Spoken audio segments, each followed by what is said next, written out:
ఆది కాండము 8వ అధ్యాయము 20వ వచనాన్ని మనందరం కలిసి చదువుకుందాం. అప్పుడు నోవహు యెహోవాకు బలిపీఠము కట్టి పవిత్ర పశువులన్నిటిలోనూ పవిత్ర పక్షులన్నిటిలోనూ కొన్ని తీసుకొని ఆ బలిపీఠం మీద దహన బలి అర్పించెను. దేవుని పరిశుద్ధ వాక్యానికిలో దించను గాక. ఆమేన్. సహాయం కొరకై చిన్న ప్రార్థన చెప్పుకుందాము.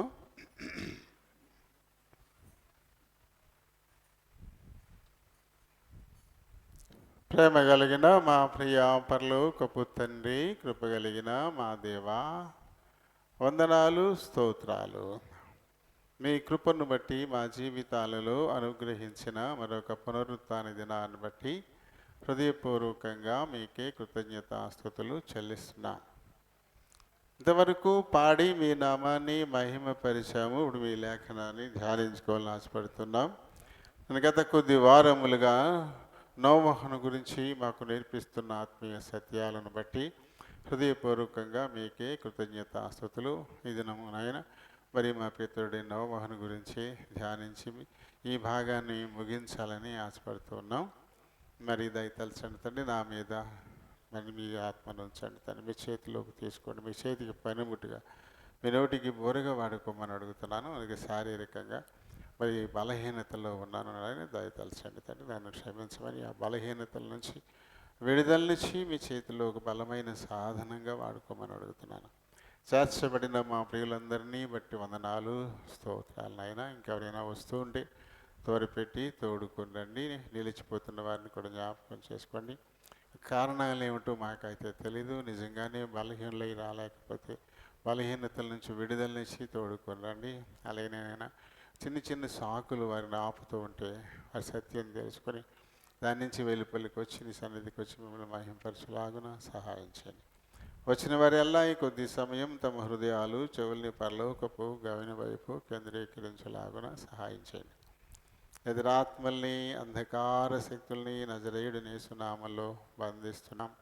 నన్ను, మమ్మలను, ఈ మందిరాన్ని, విద్యుత్ సౌండ్ సిస్టమ్ అన్నీ మీ చేతులకు అప్పగించుకుంటూ మీ నామమును అతిగా హెచ్చిస్తూ నన్ను మమ్మల్ని తగ్గించుకుంటూ మా ప్రభును మా రక్షకుడునైన యేసునామములో ఈ మనవులు సమర్పిస్తూ ఉన్నాను మా పరమ తండ్రి. ఆమేన్. Praise the lord, praise the lord, praise the lord, praise the lord. ప్రభు నామలందరికీ వందనాలు. దేవుడు తన ఉచితమైన కృపను బట్టి మరి మన జీవితాల్లో మరొక పునరుత్థాన దినం ప్రభు పాద సన్నిధిలో గడిపేందుకు మనకు అనుగ్రహించారు. మీరు ఈ దినాన్ని చూడకుండా మరి ఎంతోమంది ఈ లోకాన్ని విడిచిపెట్టిపోయిన వారు ఉన్నారు. అలానే ఆయా బలహీనతలు, ప్రత్యేకమైన పరిస్థితుల్లో ఇరుక్కుని పోయిన వారుగా ఉన్నారు. దేవుడు మనల్ని ఎంతో ప్రేమించి సజీవులుగా ఉంచడమే కాకుండా మరి స్వేచ్ఛగా ప్రభు పాద సన్నిధిని మనం సమీపించి ఆయన ఆరాధించడానికి, ఆత్మీయ ఆశీర్వాదాలు పొందడానికై దేవుడు మనకిచ్చిన ఈ సమయాన్ని బట్టి ఆయనకి మనం ఎంతైనా వందనస్తులమై ఉన్నాం. మరి గత కొద్ది వారాలుగా ఇప్పుడు మే నెల 10వ తారీఖున మొదలెట్టినట్టున్నాం మనం. అప్పటి నుంచి ముగిద్దాం అనుకుంటున్నాం, కానీ అలా నడుస్తూనే ఉంది. మరి ఈ దినం ఖచ్చితంగా ఈ వాక్య భాగాన్ని మనం ముగించుకుందాం. ఎవరి గురించి చెప్పుకున్నాం మనం? తెలియని వాళ్ళు ఎవరు ఉన్నారంటారా? ఇంకా ఎన్ని వారాలుగా మనం చెప్పుకుంటున్నా ఎవరి గురించి చెప్తున్నారు తెలియకుండా ఉన్నవాళ్ళు ఉన్నారా? మే నెల 10వ తారీఖు అంటే 2వ వారం అవుతుంది కదా. ఆ తర్వాత ఇంకొక 3 వారాలు 4 వారాలు వచ్చి ఉంటాయి. ఇది ఒకటి మళ్ళీ అంటే కనీసం 5 వారాలైనా అయి ఉంటాయి. 5 వారాల నుంచి మరి ఒకే ఒక భాగం గురించి మనం ధ్యానిస్తూ ఉన్నాం. మరి ఇంకా అదేమిటో తెలియకుండా ఉన్నవాళ్ళు ఉన్నారా? ఏమా ఎవరి గురించి మనం ధ్యానిస్తున్నాము తెలిసిన వాళ్ళు ఉత్సాహంగా చెప్పేయద్దు. కొంచెం మౌనంగా ఉంటే ఎవరైనా మాట్లాడతారేమో చూద్దాం. ఎవరి గురించి? పేరెట్టి అడగనా? అబ్బో, అప్పుడు చాలా ఇబ్బంది అయిపోద్ది. అందుకే మరి నేను రానంటానంటారా? ఆ? ఏమా నోవహు అనేటువంటి మన పితరుడు గురించి, మన మూల పురుషుడు మరి ఆదాము హవ్వల్లో నుంచి లోకమంతా వచ్చిందని మనం చెప్పుకుంటాం. కానీ అక్కడ నోవహు కాలం వచ్చేసరికి బ్రేక్ పడింది. అప్పటి వరకు వచ్చిన 9 తరాలు, 9 తరాలన్నీ కూడా జలప్రళయంలో కొట్టుకెళ్ళిపోయినాయి. 10వ తరం వాడైన నోవహు మాత్రమే మిగిలాడు. ఆ 10వ తరంలో తనతో పాటు ఉన్నవాళ్ళు కూడా నాశనం అయిపోయారు. నోవహు, అతని 3 కుమారులు, ఆయన భార్య, 3 కోడళ్ళు, వారు మటుకే ఆ జలప్రళయం నుంచి తప్పించబడ్డారు. వారు మటుకే. కాబట్టి నోవహు గురించి మనం ఇప్పుడు దాకా మనం చెప్పుకుంటూ వచ్చాం. నోవహు అంటే అర్థం ఏంటి?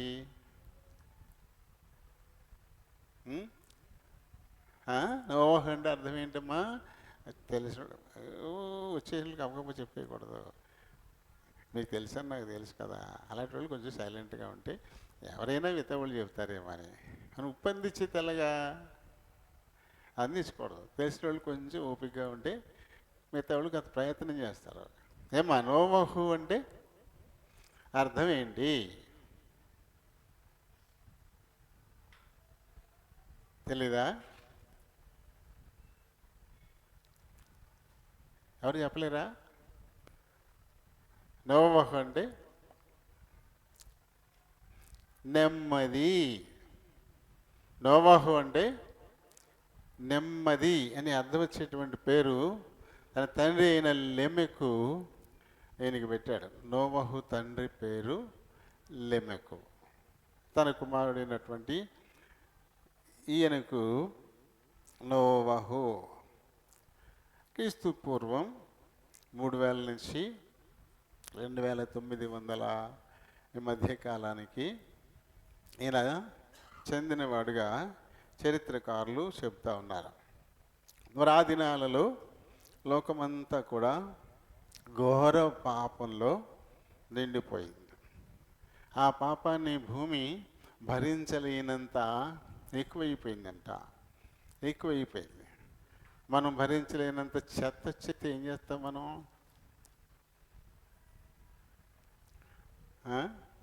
ఏం చేస్తాం మనం? మొత్తం పోగొట్టి నువ్వు పెట్టేస్తాం కదా. అది కూడా తెలియదా? మొత్తం అంతా తుడిచేసి ఒక మూలకి అగ్గిపుల్లకి వేసేస్తాం. భరించలేనంత చెత్త పోగైపోయినప్పుడు ఏం చేస్తాం? మనం దాన్ని తగలబెట్టేస్తాం కదా. అలాగే భూమి భరించలేనంత పాపం పెరిగిపోయిందంట లోకంలో. కాబట్టి ఒకసారి భూమిని దేవుడు శుభ్రపరచాలనుకున్నాడు. మనకలాగానే చెత్త అంతా పోగేసి పెట్టినట్టే మన పూర్వీకులు ఈ చెత్త తగలెట్టడానికే ఓ పండగ పెట్టారు. ఏంటది? భోగి. భోగి అంటే చెత్త అంతా తగలేయడానికే. దానికి ఏదో మళ్ళీ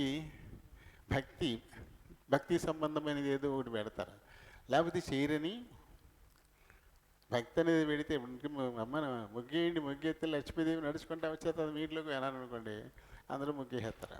అమ్మ లక్ష్మీదేవి రా రా రా అంటారు.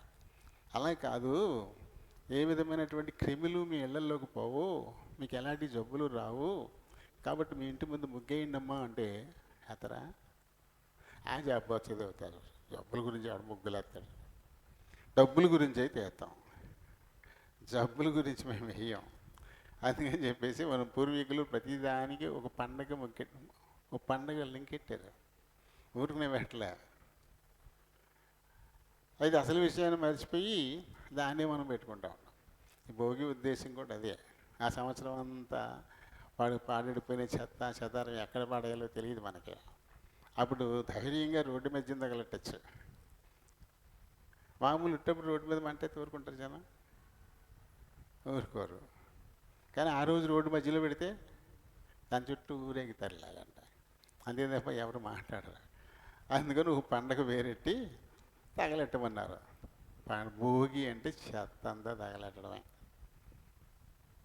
దేవుడు కూడా నోవహు కాలంలో ఈ 10 తరాలు విపరీతమైన పాపంలో నిండిపోయి దైవ భయం లేకుండా ఉన్నప్పుడు ఒకసారి భూమిని క్లియర్ చేయాలనుకున్నాడు దేవుడు. ఒకసారి క్లియర్ చేయాలి అనుకుని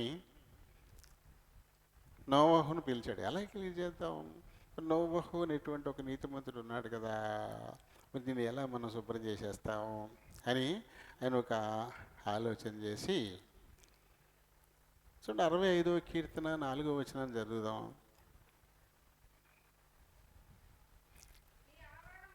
నీ ఆవరణములలో నివసించున్నట్లు నీవు ఏర్పరచుకొని చేర్చుకునివాడు ధన్యుడు అని కీర్తనకారుడు చెప్పినట్లుగానే దేవుని ఏర్పాట్లో నోవహు ఉన్నాడు.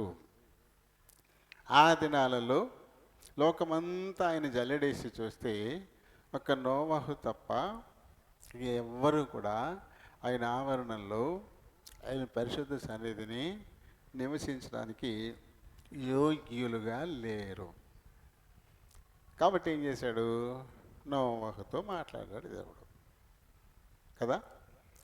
దేవుని స్వరాన్ని విన్నటువంటి నోవహు, మనం కొన్ని పాయింట్ల కింద చెప్పుకున్నాం కదా. ఎందుకు నోవహుని ఎంపిక చేసుకున్నాడు అంటే, చెడు సమాజంలో ఉన్నా సరే లోకమంతా చెడిపోయింది. తన ముందు వెనక కుడివైపు ఎడం వైపు ఉన్నవారందరూ కూడా చెడిపోయిన వారిగానే ఉన్నారు. తన చుట్టూ చెడు ఆవరించి ఉన్నప్పటికీ ఏ మాత్రం కూడా చెడు అంటుకోకుండా దేవుని దృష్టికి యథార్థవంతుడుగా తను ఉన్నాడు.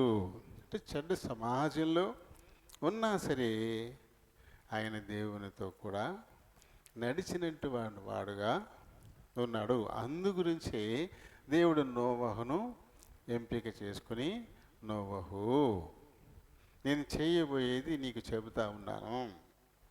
ఇలాంటి మాట ఆ తర్వాత అబ్రహాం గారితో కూడా చెప్పాడు దేవుడు. అబ్రహాముతో చెప్పాడు. సొదొమ గొమొర్రాలను నాశనం చేయబోతున్న సంగతిని మానవ మాతృడైన అబ్రహాం గారితో దేవుడు చెప్పాడు. చెప్పాలా అబ్రహాంకి? తను ఏం చేయాలంటే చేయగలడు. ఎవరైనా అడుకోగలరా? ఏంటి నువ్వు ఇలా చేస్తున్నావు అని అడగగలరా? అయినా సరే దేవుడు ఎంత మంచివాడు అంటే, అబ్రహాం తన స్నేహితుడిగా ఎంచుకున్నాడు కాబట్టి, అబ్రహామా నేను చేయబోయేది నీకు దాస్తానా? నీకు సొదొమ గొమొర్రాల పాపం ఘోరమైపోయింది కాబట్టి దాన్ని నేను నాశనం చేసేయాలనుకుంటున్నాను అని చెప్పాడు. అలా ఇక్కడ నోవహుతోనూ ముందు మాట ఇది. తర్వాత అబ్రహాం గారితో లోకమంతటిని జల ప్రళయంతో నేను ముంచేయాలనుకుంటున్నాను. నువ్వు కళ్ళెదురుగుండా కనపడుతున్నటువంటి ఎత్తైన పర్వత శిఖరాలు కూడా మునిగిపోతాయి. అంత భయంకరమైనటువంటి జల ప్రళయాన్ని నేను రప్పించబోతున్నాను. ఆకాశపు తూములు విప్పేస్తాను.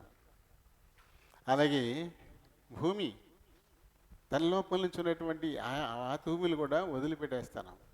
మొత్తం పైనుండి కింద నుంచి కూడా వచ్చేసి మొత్తం లోకంలో ఒక్కరు కూడా మిగలరు. ఈ చెట్టెక్కి కూర్చుందాం అనుకుంటే చెట్లు మునిగిపోతాయి. కొండెక్కి కూర్చుందామంటే అది మునిగిపోద్ది.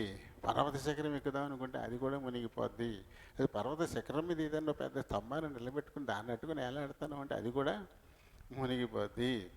ఏది ఈ జల ప్రళయం నుంచి తప్పించుకోదు. ఆ రకంగా చేయబోతూ ఉన్నాను. కాబట్టి నీ కోసం, నీ కుటుంబం వారి కోసం ఒక వాడ చేసుకో.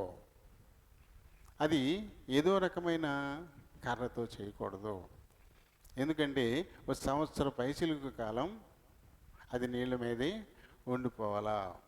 రిపేర్లు చేసుకోవడానికి ఇంకేం ఉండదు. కాబట్టి చిదిసారకపు మానం ఎలాంటి పరిస్థితుల్లో కూడా అది పుచ్చిపోకుండా మునిగిపోకుండా అది సంవత్సరాల కాలం ఉంటుంది. కాబట్టి అలాంటి రాను తెచ్చి దానితో వాడ చెయ్యి. ఈ వాడ అంటే కేవలం ఈ 6-8 మంది కోసమే కాదు. ఇంకా మళ్ళీ భూమి మీద దేన్ని నేను పనిగట్టుకుని సృష్టించాలనుకోవడం లేదు.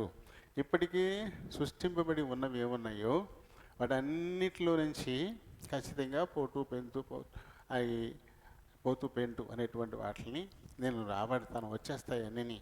అవన్నీ కూడా ఉండటానికి కూడా నువ్వు తయారు చేసే వాడలో స్థలం ఉండాలి. కాబట్టి అది ఇంత పొడుగు అని చెప్పేసి పొడుగు చెప్పాడు, దాని పొడుగు కొలతలు కూడా ఇచ్చేసాడు. ఇంత ఎత్తు ఉండాలా, ఇంత వెడల్పున ఉండాలా, ఇన్ని అంతస్తులు ఉండాలా, ఈ రకంగా నువ్వు వాడ చెయ్యి అని ప్రభు చెప్పేస్తే అది ఎంత కష్టమైన పని. మనకి అంత బద్ధకం అంటే అబ్బాయి అబ్బాయి అబ్బాయి అరే బాబు కొంచెం మంచినీళ్ళు లేవరా అంటే తెచ్చుకెళ్ళి ఇక్కడ ఉన్నాయి కదా అంటారు. ఇంకా కొంతమంది బద్దకస్తులు సోఫాలకు వచ్చి ఎదురుకుండా టీపాయ్ మీద ఉన్న పేపర్ కూడా తీసుకోలేరు. మరి ఆ పేపర్ ఇలాగే అంటారు. అంత బద్దకస్తులు మనం, అంత సోమరాలు.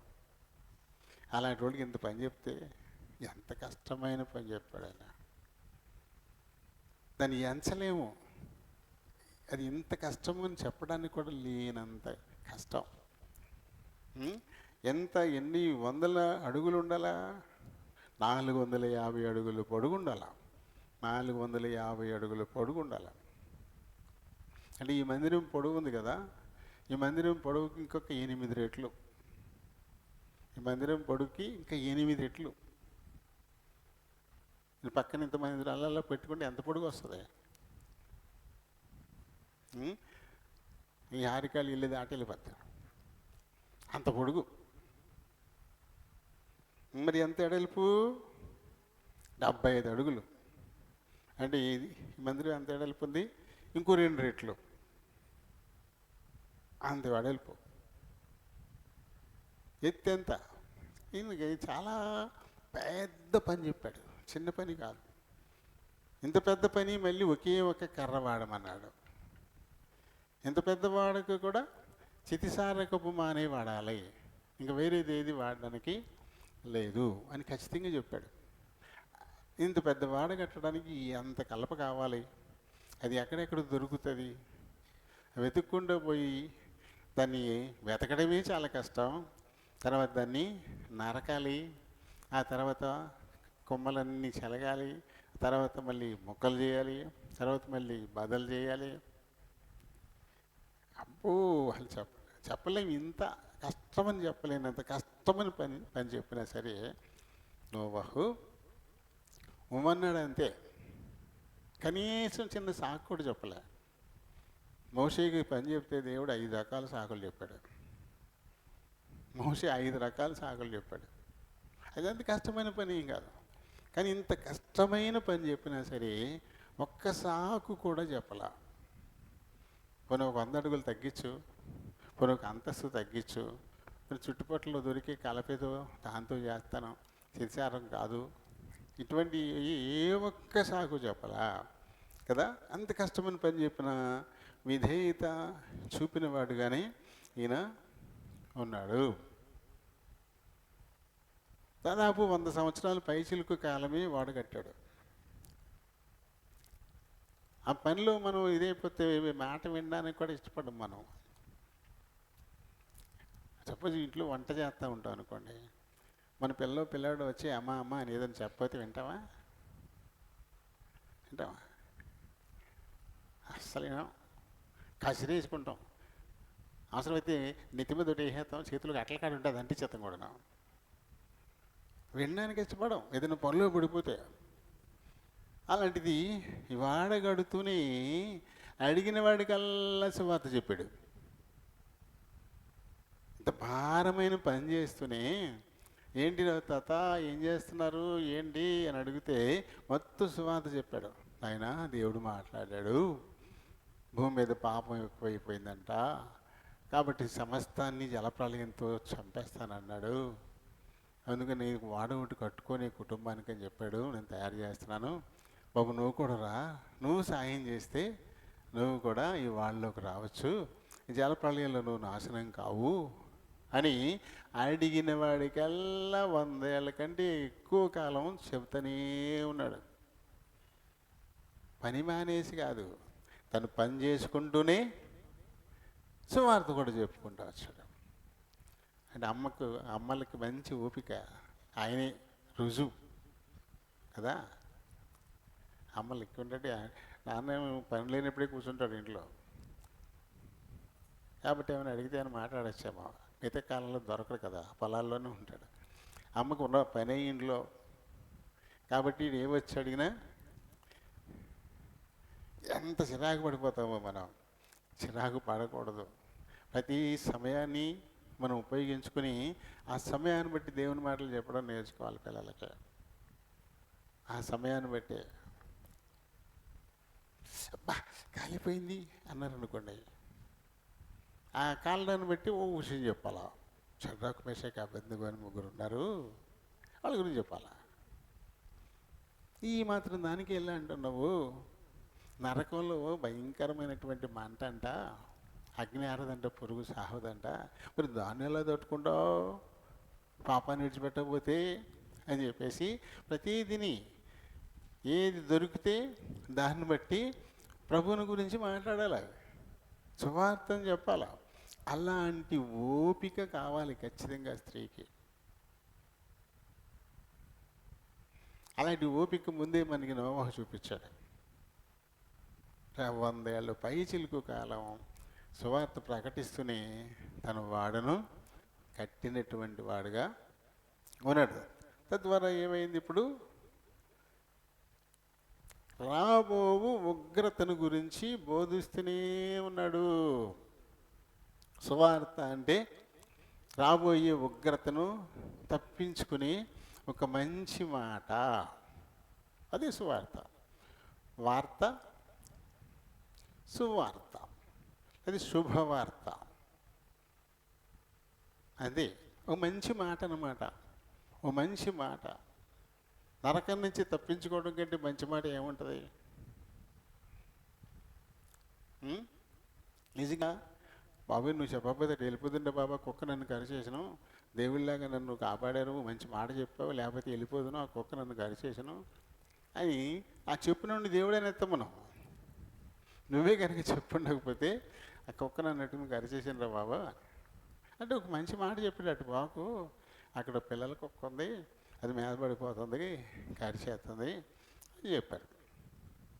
దాని గురించి అంటే వెళ్ళకుండా ఉండడాన్ని బట్టి దాని బాగానే పాడలేదు. అది మంచి మాట కదా. అలాగే ఈ లోకంలో మనకి ఎన్నెన్నో ఉంటాయి, ఇవన్నీ తాత్కాలికమే. అయితే ఇప్పుడు శాశ్వతమైనటువంటి ఉగ్రత నుంచి తప్పించుకునేటువంటి మాట ప్రభు చెప్తున్నటువంటి శుభవార్త. అదే శుభవార్త నోవాహు చెప్తూనే చెప్తూనే చెప్తూనే భయంకరమైన ఉగ్రత రాబోతోంది. వాకిల్లో నిండిపోతే అరిగి కూర్చుంటావు, అరిగి కూడా నిండిపోతే అటకెక్కుతావు, అటక నిండిపోతే కప్పు ఎక్కుతావు, కప్పు నిండిపోతే ఏం చేస్తావు? అంతే కదా. వాకిట్లో నీళ్ళు ఎత్తే ఏం చేస్తాం? అరిగి మీద కూర్చుంటాం. అరిగి మీద నీళ్ళు ఎత్తే ఏం చేస్తాం? అటకెక్కుతాం. అటక మునిగిపోతే కప్పు ఎక్కుతాం. కప్పు మునిగిపోతే కొండల శిఖరాలే మునిగిపోయేంత వాన అంటుంది, అంత వాటర్ వస్తుంది. కాబట్టి ఇక తప్పించుకోవడానికి ఇక ఛాన్సు లేదుగాక లేదు. ఆ వార్డులో ప్రవేశించడం తప్ప వేరే మార్గం లేదు. అది శుభవార్త చెప్పాడు ఆయన. ఈ కల్పన అరగటంలో, వాడు తయారు చేయడంలో నువ్వు కూడా మాతో సహకరించు, చేయగలిపో, మనం కలిసి పని చేసుకుందాం, కలిసి వాడు కట్టుకుందాం. ఆ ప్రళయం వచ్చినప్పుడు మాతో పాటు నువ్వు కూడా వాడిలోకి వచ్చేయచ్చు, కాబట్టి నువ్వు నాశనం కావు అని అడిగినోడికల్లా చెప్తానే ఉన్నాడు. అని చెప్పిన విందహేళని చెప్పేసి ఆగిపోలా. మరి 1-2 సార్లు చెప్పి ఇక మానేస్తాం. 2 సార్లు చెప్పినా ఇంతే, 8 కంఠశ్వాస తప్ప అని చెప్పేసి 2 సార్లు చెప్పి 3 సార్లు చెప్పి మానేస్తాం. ఓ మంచి మాట చెబుతూనే ఉండాలి, అది మంచి మాట. అది నువ్వు చెప్పగలిగినంతకాలం చెప్తూనే ఉండాలి. అవతల ఎప్పుడొకప్పుడు వింటారు. వాళ్ళు వినలేదని చెప్పేసి వినకపోవడం వాళ్ళు చెడ్డ అలవాటు. మరి నువ్వెందుకు ఆ చెడ్డ అలవాటు తీసుకుంటావు? చెప్పకపోవడం కదా. వినకపోవడం చెడ్డ అలవాటు అనుకుంటున్నాం కదా, అప్పుడు చెప్పకపోవడం కూడా చెడ్డ అలవాటే. చెప్పడం అనేది నీ అలవాటు. కాబట్టి నువ్వు చెబుతూనే ఉండాలి. వింటారు, ఖచ్చితంగా వింటారు. నేను 97లో అగ్రహార గోపారం నుంచి వెలగపల్లి స్కూల్కి వచ్చాను. అప్పటికి నేను గణపవరం మండలం వచ్చి 10 నెలలే. 10 నెలల్లోనే వెంటనే మళ్ళీ పిప్పరేవతలు ఉంటుంది అగ్రహార గోపాలం, అక్కడి నుంచి తీసుకొచ్చి వెలగపల్లి స్కూల్లో వేసేసారు. జూపల్లి వెంకటరామయ్య గారని దాదాపు 17 సంవత్సరాల వరకు గణపవరం సమితి ప్రెసిడెంట్ చేశారు. ఆయన సమితి ప్రెసిడెంట్. ఆయన పేరు చెప్తే ఉద్యోగులందరికీ హడలు, చీపేసుకుని వెళ్ళిపోయేవాడు. చాలా భయం. ఈ స్కూలు ఆయన ఇంటి ముందే. రోజు బయటకు వచ్చి రోడ్డు పక్కన వేసి కూర్చుంటాడు ఆయన. అటువంటి స్కూలు అసలు అది స్కూల్లో లేదు, తీసుకొచ్చి అక్కడ వేశారు నన్ను. అంటే నేను గణపవరం ఇమ్మని అడిగానులేండి. అప్పటికి అపెండిసైటిస్ ఆపరేషన్ అయింది నాకు. 96లో ఇక్కడ ఆపరేషన్ అయింది. ఇంత దూరం వెళ్ళాడడం కష్టం అవుతుంది, గణపవరం పరిసరాలు అయితే కొంచెం దగ్గర అవుతుందని అడిగాను. అయితే కావాలని నన్ను అక్కడ తీసుకొచ్చారు. నా మీద నమ్మకంతో ఎంఈఓ గారు పని కట్టుకుని అక్కడికి వేశారన్నమాట. నిజమే, చుట్టూ స్తంభాలు ఉన్నాయి కానీ తీగలు ఉండేవి, మొత్తం మెట్లకి వెళ్ళిపోయినాయి. రేక్ కంపది బాగా బలిసిపోయింది వాళ్ళంతా. చక్కర 2-3 కొబ్బరి చెట్లు ఉన్నాయి, కాయల చెట్టు, దాని సపోటా చెట్టు ఇవన్నీ ఉన్నాయి. వెళ్ళడం తోడి అలా ఉంది స్కూలు. రికార్డ్ పెట్టుకుంటే ఒక బాక్స్ కూడా లేదు, ఒక టేబుల్ లేదు, ఒక కుర్చీ ఒకటే ఉంది అక్కడ. సీతారామరాజు గారు అని ఒక రాజుగారు, ఆయన భార్యాభర్తలు ఇద్దరు పనిచేసేవారు అక్కడ, కేశవరం వాళ్ళది. ఎందుకన్నట్టుగా వచ్చి ఆదిరేసుకుని వెళ్ళిపోవడం చేస్తున్నారు వీళ్ళు. అటువంటి స్కూల్ అక్కడ వేశారు. వాళ్ళిద్దరూ వెళ్ళిపోయారు. ఒక అతను సత్యనారాయణ అని కుర్రాడు, పెళ్ళి అవ్వలేదు, అతను ఉన్నాడు. ఇప్పుడు నేను అక్కడ జాయిన్ అయ్యాను అనమాట. జూన్లో 13 జాయిన్ అయ్యాను. ఆగస్టు వస్తుంది. ఆగస్టు మరి జెండా వందనం చేయాలి కదా, ఇంటింటికి వెళ్ళి చెప్పాలనుకున్నాం. దానికి ముందు పనిచేశాను నేను. మనం శ్రమపడడం నేర్చుకోవాలి. ఇప్పుడు కూడా ఏ పని దేవుడు మనకి ఇచ్చినా ఆ పనిని మనం లోపం లేకుండా చేయాలి. మనం చేయగలిగినంత చేయాలి. ఫలితం గురించి ఆలోచన అస్సలు మనం చేయాల్సిన పనిలే. ఈరోజు పిల్లలకి పాఠాలు చెప్పేయడం, కత్తులు కటార్లు పుచ్చుకొని ఈ కంప చెదారం నరకడం. 20వ తారీఖు వచ్చేసరికల్లా మన బిల్లు కలెక్టర్ గారు అబ్బాయి రాంబాబు అని అతను మళ్ళీ నాకు ఇచ్చారు. ముగ్గురు అయ్యాం. ఇద్దరు పెళ్లి కాని కుర్రోళ్ళు, నేనన్నమాట. ముగ్గురం కలిసి పాఠాలు ఇచ్చేయడం, చొక్కాలు తీసేయడం, కత్తులు ఇచ్చుకోవడం, ఈ చెత్త అంతా కొట్టడం, కంచె అంతా తీసి మళ్ళీ ఊసలన్నీ చూడడం, ఏం కావాలి, ఈ పని అన్నమాట. గణపవరం వచ్చి ఆ సీతారామ అది ఉంది కదా, కోత బిల్లు, వాళ్ళతో కొంచెం పరిచయాలు ఉన్నాయి. రేపర్ బద్దలు పట్టుకెళ్ళి నాకు నేనుగానే గేటు తయారు చేసి గేటు పెట్టేసి మళ్ళీ ఊసలు పట్టుకెళ్ళి మొత్తం బారిని ఊసలు లేపేసి గేటు దానికి ఒక తాళం ఏర్పాటు చేసేసాను. అది దోళ్ళ రేవుకి వెళ్ళే రోడ్. అది చెరువు, దోళ్ళ కడుక్కుంటే చెరువుకి వెళ్తాయన్నమాట. మేము రోజులు పాఠాలు ఇచ్చేసి ఈ పని చేయడం వాళ్ళు చూస్తున్నారు, అలా మమ్మల్ని చూస్తున్నారు. ఇక ఆగస్టు 15 వచ్చింది. అబ్బాయి మనం ఊళ్ళోకి వెళ్దాం, ప్రతి ఇంటికి వెళ్ళి. అంటే తెలుగుదేశం, కాంగ్రెస్, సిపిఎం 3 పార్టీలు ఉంటాయి. చిన్న ఊరు, జనం అంతా కలిపి 800 ఉండరు, కానీ 3 బలమైన పార్టీలు అక్కడ. మనం వెళ్దాం చెప్దామంటే, ఎందుకండి బాబు మేము ప్రతి సంవత్సరం చెప్తున్నా, ఎవరు ఒక్కరు రావట్లేదు, మరి వెళ్ళడమే కానీ ఎవరు రారు, వేస్ట్ అంటే నాకంటే ముందు నుంచి ఒక అతను చెప్తున్నాడు. సర్లే వేస్టేలే, చూద్దాం, మన పని మనం చెబుదాం అని చెప్పి రౌండ్ వేసేసి ఇంటింటికి రేపు ఆగస్టు 15 జెండా వందనం అందరూ రావాలని చెప్పేసి వచ్చేసాం. నిజంగా ఆగస్టు 15కి ఉన్నారు జనం. పిల్లల కంటే జనం ఎక్కువైపోయారు. ప్రతి ఇంటి నుంచి వచ్చేసారు. చాకరీట్లు పట్టుకొచ్చేవాళ్ళు, మిఠాయిలు పట్టుకొచ్చేవాళ్ళు, తెగ తెచ్చేసారు. ఏం చెప్పాడు ఆయన? వేస్ట్, మనం చెప్పినా రారు, మేము వెళ్తూనే ఉన్నాం, వాళ్ళు అసలు రారు, వినరు, మనల్ని పట్టించుకోరు అని అతను చెప్పింది. కానీ అందుకుముందు నేను చేసిన పనులు చేయలేదుగా. నేనేం చేశాను? వెళ్ళడం పాపం ఆ బడిని సంస్కరించడం మొదలెట్టాను. శుభ్రంగా బాగు చేసే పని, కంచి నిలబెట్టే పని, తాళం పట్టే పని, ఇవన్నీ. స్టేజ్ మీటింగు నేను థర్మోకోల్ షీట్ మీద స్కెలిటన్ ఒకటి కట్ చేశాను. స్కెలిటన్ ఉంటుంది కదా, అస్థిపంజరం. ఆ గొల్లగూడెం హై స్కూల్ వాళ్ళు కొట్టేసారు దాన్ని. చాలా జాగ్రత్తగా కాపాడింది దాన్ని. ఆ సెంటర్లో ఉండగా నాకు ప్రైజ్ వచ్చింది. దానికి ఫస్ట్ ప్రైజ్ మందే.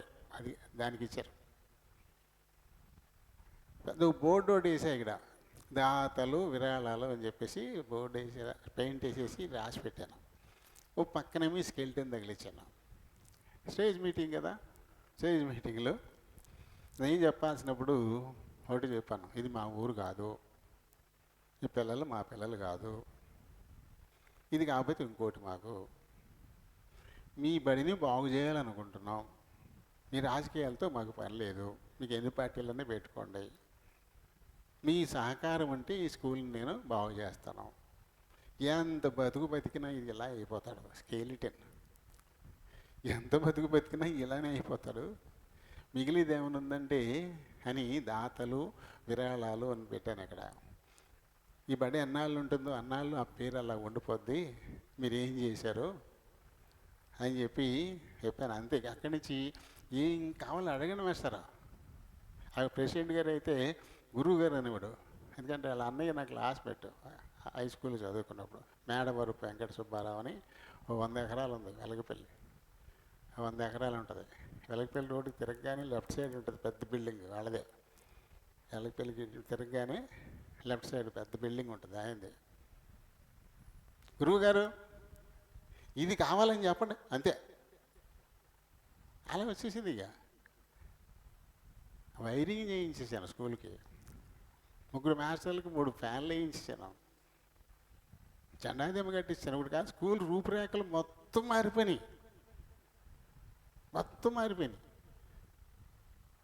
ఎంఈఓ గారు వచ్చాడు. రోడ్డు మీద నుంచుని బండి స్టాండ్ వేసి ఇలా చూస్తున్నాడు. లోపల రావట్లే. చూసి ఇంక వస్తాడు రాడేంటి అని చూస్తుంటే వస్తలే. ఆఖరికి నేను బయటకి, సార్ ఏంటి అక్కడ ఆగిపోయారు రెండండి, రూపురేఖలే మార్చేశారు. నేను అనుకున్నది మీరు ఇక్కడికి వస్తే ఇది ఇలా అవుతుందని నాకు తెలుసు, అందుకని పని కట్టుకుని ఎన్ని తిట్లు తిన్నా ఇక్కడ తీసుకొచ్చాను మిమ్మల్ని అని. అంటే గోపాలంలోకి ఆయన వెళ్ళండి, నాయుడు రామచంద్రరావు గారని పెద్ద టీడీపీ పెద్ద లీడర్ అనమాట. ఆయన మండల ప్రెసిడెంట్లు కూడా ఆయనకి భయపడతారు. ఆయన కారు వేసుకొచ్చి ఈయన ఇంటికి వెళ్ళి ఈయన ఎక్కించుకుని వస్తారనమాట. అంత నోరు ఉన్నవాడు ఆయన. అగ్రహారం గోపాలం వాళ్ళ ఊరది. నేనైతే ఆయన్ని లొంగడి చేశాను అనుకోండి. అంత పెద్దోడు ఆయన ఏంటి అందరూ జడిచిపోతారు. అలాంటి నా మూతికి అడ్డం పట్టుకుని బాబా అని బతిమాలే స్థితి తీసుకొచ్చాను ఆయన అక్కడ. ఆ తర్వాత ఎంఈఓ గారిని ఇంకా తాడేపిడుగుల్లో పట్టుకుని తెగ తిట్టేశాడంట. బాగా మంచి మాస్టర్ వచ్చాడు, మా స్కూల్లో బాగు చేస్తారంటే నువ్వు మనకు చెప్పకుండా నువ్వు తీసుకెళ్ళిపోతావా అని చెప్పేసి తెగ తిట్టేశాడండి ఆయన. ఫోన్లో నేను తిట్లు తిన్నాను, మీరు మటుకు నేను ఎందుకు తీసుకొచ్చాను అది నెరవేర్చారు మీరు అని చెప్పేసి లోపలికి వచ్చాక వీళ్ళిద్దరితోటి రాజుగారు ఏం చెప్తారో అది చేయండి, అంతే, మాట్లాడితే కుదరదు అని గట్టిగా వాళ్ళకి వార్నింగ్ ఇచ్చాడు అన్నమాట. ఇదంతా ఎందుకు చెప్తానంటే మనం చెబుతూ ఉండగా ఖచ్చితంగా వింటారు. మరి సార్లు చెప్పి 2 సార్లు చెప్పి వీళ్ళు వినరు, ఇవి అనవసరం కంఠశోష అని అనుకోకూడదు. అలా అనుకోకుండా 100 ఏళ్ళ కాలం చెప్తూనే ఉన్నాడు నోవాహు. తన పరంగా తప్పు లేదు. చెప్పకపోతే తప్పు, చెప్తే మేము వచ్చేవాళ్ళం కదా. సరిగ్గా చెప్పలేదు మాకు. అందుకని దేవుడు కూడా చెప్పాడు, ఇలాంటి వాళ్ళని నేను లెక్క అడుగుతాను అని చెప్పేసి. అందుకని ఏం చేయాలి, మనం విన్నా వినకపోయినా చెబుతూనే ఉండాలి. కొంతమంది అంటారు, మందిరానికి మీటింగ్కి వెళ్దామంటే ఇంట్లో ఒప్పుకోవట్లేదని. అడుగుతామా అసలు? ఓసారి ఎప్పుడో అడుగుంటావు, అప్పుడున్న ఆ చిరాకులో ఏదో అని ఉంటాడు. ఇక అంతే, ఆగిపోతాం. మనకి సంతోషమే. వెళ్ళమన్న కాడి నుంచి వెళ్ళాక చావాలి, ఎందుకు వచ్చిన గొడవ. వెళ్ళొద్దు అంటున్నాడు అంటే ఒక దెబ్బతో ఆగిపోతుంది, గొడవ లేదు ఇక మనకి అని చెప్పేసి ఇంక అడగాం. మళ్ళీ అడుగు ఏమవుతుంది? ఏమండి, మన కుటుంబం మనందరం బాగుండాలనే కదా దేవుని సన్నిధికి వెళ్తాం. అందుకు మించి ఇంకేముంది, వెళ్తానంటే వద్దంటారా? మనం అంత అడిగే ఓపిక ఉండదు మనకి. ఎందుకంటే మనకు కూడా అంత ఆసక్తి లేదు. తీరా వెళ్ళమన్న కాడి నుంచి మంగళవారం వెళ్ళాలి, శుక్రవారం వెళ్ళాలి, శనివారం వెళ్ళాలి, ఆదివారం వెళ్ళాలి, ఎందుకు వచ్చిన గొడవ. ఒక్క మాటతో పోద్ది, వెళ్ళొద్దు అంటున్నారండి అంటే అయిపోయాయి. అడగండి, పర్లేదు, మళ్ళీ చెప్పండి. కుటుంబం మేలు కోసం వెళ్తున్నామంటే ఎవరొద్దంటారు? వద్దంటారా? రాహాబు గారు వచ్చారు, సాయి డాక్టర్ గారు మనకు ఒక కాగితం పట్టుకొచ్చారు. అది మన మురళి గారి షాపు ఆ పక్కనే, తొంతుకుర్తి శాసగిరిరావు గారు కాంప్లెక్స్ ఉంది కదా, అక్కడికి ప్రతిరోజు సాయంకాలం 4 గంటల నుంచి 7:30 గంటల వరకు కూడా డాక్టర్ ఓంకార్, ఆయన పెద్ద డాక్టర్, ఎంబీబీఎస్ డాక్టర్ గారు. ఈయన senior resident at Apollo hospital Bengaluru అంట. బెంగళూరులో చాలా సీనియర్ డాక్టర్ అంటే ఈయన. ఆయన మరి ఇటువైపు ఎందుకు వచ్చారు మొత్తం మీద షుగర్ మెయిన్. ఎంబీబీఎస్ డాక్టర్ గారు మెయిన్ షుగర్ని చూస్తారంట. డయాబెటాలజీ అందుబాటులో ఉంటారంట ఈయన. కాబట్టి ప్రతిరోజు సాయంకాలం 4 గంటల నుంచి 7:30 గంటల వరకు. ఆయన గవర్నమెంట్ డాక్టర్ అంట. కాబట్టి చాలా వరకు ఖర్చు తక్కువగానే ఉంటుందన్నమాట. ఏదో నామకంగా ఏమైనా తీసుకుంటారేమో, ప్రతిరోజు ఉంటుందంట. కాబట్టి అందరికీ తెలియజెప్పండి. అవసరం ఉన్నవాళ్ళు అంటే అవసరం ఉన్నవాళ్ళే అందరూ. షుగర్ లేని వాళ్ళు ఎవరున్నారు? ఉన్నారా షుగర్ లేని వాళ్ళు? డయాబెటాలజీ అంట, ఆయన అందుబాటులో ఉంటారు ప్రతిరోజు సాయంకాలం 4 గంటల నుంచి 7:30 గంటల వరకు. వహాబ్ గారు ఉంటారు కదా అక్కడ, మన మురళి గారి కొట్టు ఉంది కదా అక్కడే. కాబట్టి రానులకు కూడా చెప్పండి. ఏంటి, షుగర్ కోసం ఎక్కడెక్కడికో దూరం వెళ్తున్నాం కదా. చూడండి, ఇక్కడ ముందు ఎక్కడికి వెళ్ళినా ముందు ఇక నిలకడగా వాడడం నేర్చుకోవాలా. మనకు అస్సలు ఉండదు నిలకడ. ఎందుకంటే లోకులు పలుగు ఆకులు ఆ పక్క ఈ పక్క ఆ పక్క పొడి చేస్తూ ఉంటారు. మన మానని మనం ఏదో వైద్యం చేసుకుంటాం, మన తిప్పలు మనం పడతా ఉంటే ఊరుకుంటారా వచ్చి, ఈ డాక్టర్ ఏం చేస్తారు, ఏమవుతుంది, నువ్వు పెద్ద డాక్టర్ దగ్గర తీసుకెళ్ళు, భీమవరం తీసుకెళ్ళు, ఏలూరు తీసుకెళ్ళు, రాజమండ్రి తీసుకెళ్ళు, పోరేస్తారు. ఇదిగో సైమన్ వాళ్ళ చిన్న పిల్లకి బాగలేదు, కానీ బాగా జ్వరం వచ్చేది. అసలే బక్కదే, ఒంట్లోకి ఇప్పుడు మాసం ఉండదు. అది టెస్ట్ బ్లడ్ తీసేసి టెస్ట్ చేసేసి ప్లేట్లెట్స్ తక్కువైనాయి. ఏంటి, 1,25,000 1,35,000 ఉన్నాయంట. ఏం తక్కువ ఏమి అయిపోవడం కాదు. తింటూ మానైతే తక్కువ ఏం చేస్తాయి. సరైనటువంటి ఆహారం తీసుకుంటూ ఉంటే ప్లేట్లెట్స్ లెవెల్లో ఉంటాయి. ఎప్పుడైతే నువ్వు సరిగ్గా భోజనం చేయవో ఆ ప్లేట్లెట్స్ కౌంట్ తగ్గుద్ది. నేను చూసుకుంటే నాకు చాలా తక్కువైపోయినాయి ఇప్పటికీ. మీ ఎదురుకుండానేమో చక్కగా నీట్గా తెల్లబట్టలు వేసుకుని ఇలా కనపడితే నాకు ఏ రోగం లేదు అనుకుంటారు మీరు కదా. రోగం ఉన్నట్టు కనపడతానా, జబ్బున్నట్టు కనపడతానా మీకు? ఇక నూరు ఆరిపోతుంది చూడండి, పెద్దలు ఆరిపోతున్నాయి మాట్లాడుతుంటే రాట్లా. ఆయన ఇక్కడ దేవుడు బలపరిచి వాడుకుంటూ ఉంటాడు. రోగం ఉన్నట్టే ఏమీ ఇక్కడ అనిపించదు. మరి టెస్ట్ చేయించుకోలేదు, బ్లడ్ టెస్ట్ చేయిస్తే కనుక ప్లేట్లెట్స్ పడిపోయి, లేకపోతే టైఫాయిడ్ కనపడింది, లేకపోతే డెంగ్యూ కనపడింది. ఈ భయాలతో సొమ్ము చేసేసుకుంటున్నారు. కొంచెం ఓపిక పట్టాల, వస్తుంది. వచ్చినంత తొందరగా పోవద్దా, కొంచెం ఓపిక పట్టాలి. మన శరీరమే ఒక మంచి యంత్రం. ఇది సెల్ఫ్ హీల్డ్ మిషన్ అనమాట. ఇది తనకు తానుగానే చాలా జబ్బులు బాగు చేసేసుకుంటుంది. అలాంటివన్నీ పెట్టాడు మన శరీరంలో. వాటిని పని చేయించం మనం, కొట్టేసి కప్పెట్టేస్తాం అంతే. వాటి పని మనం చేయించాం.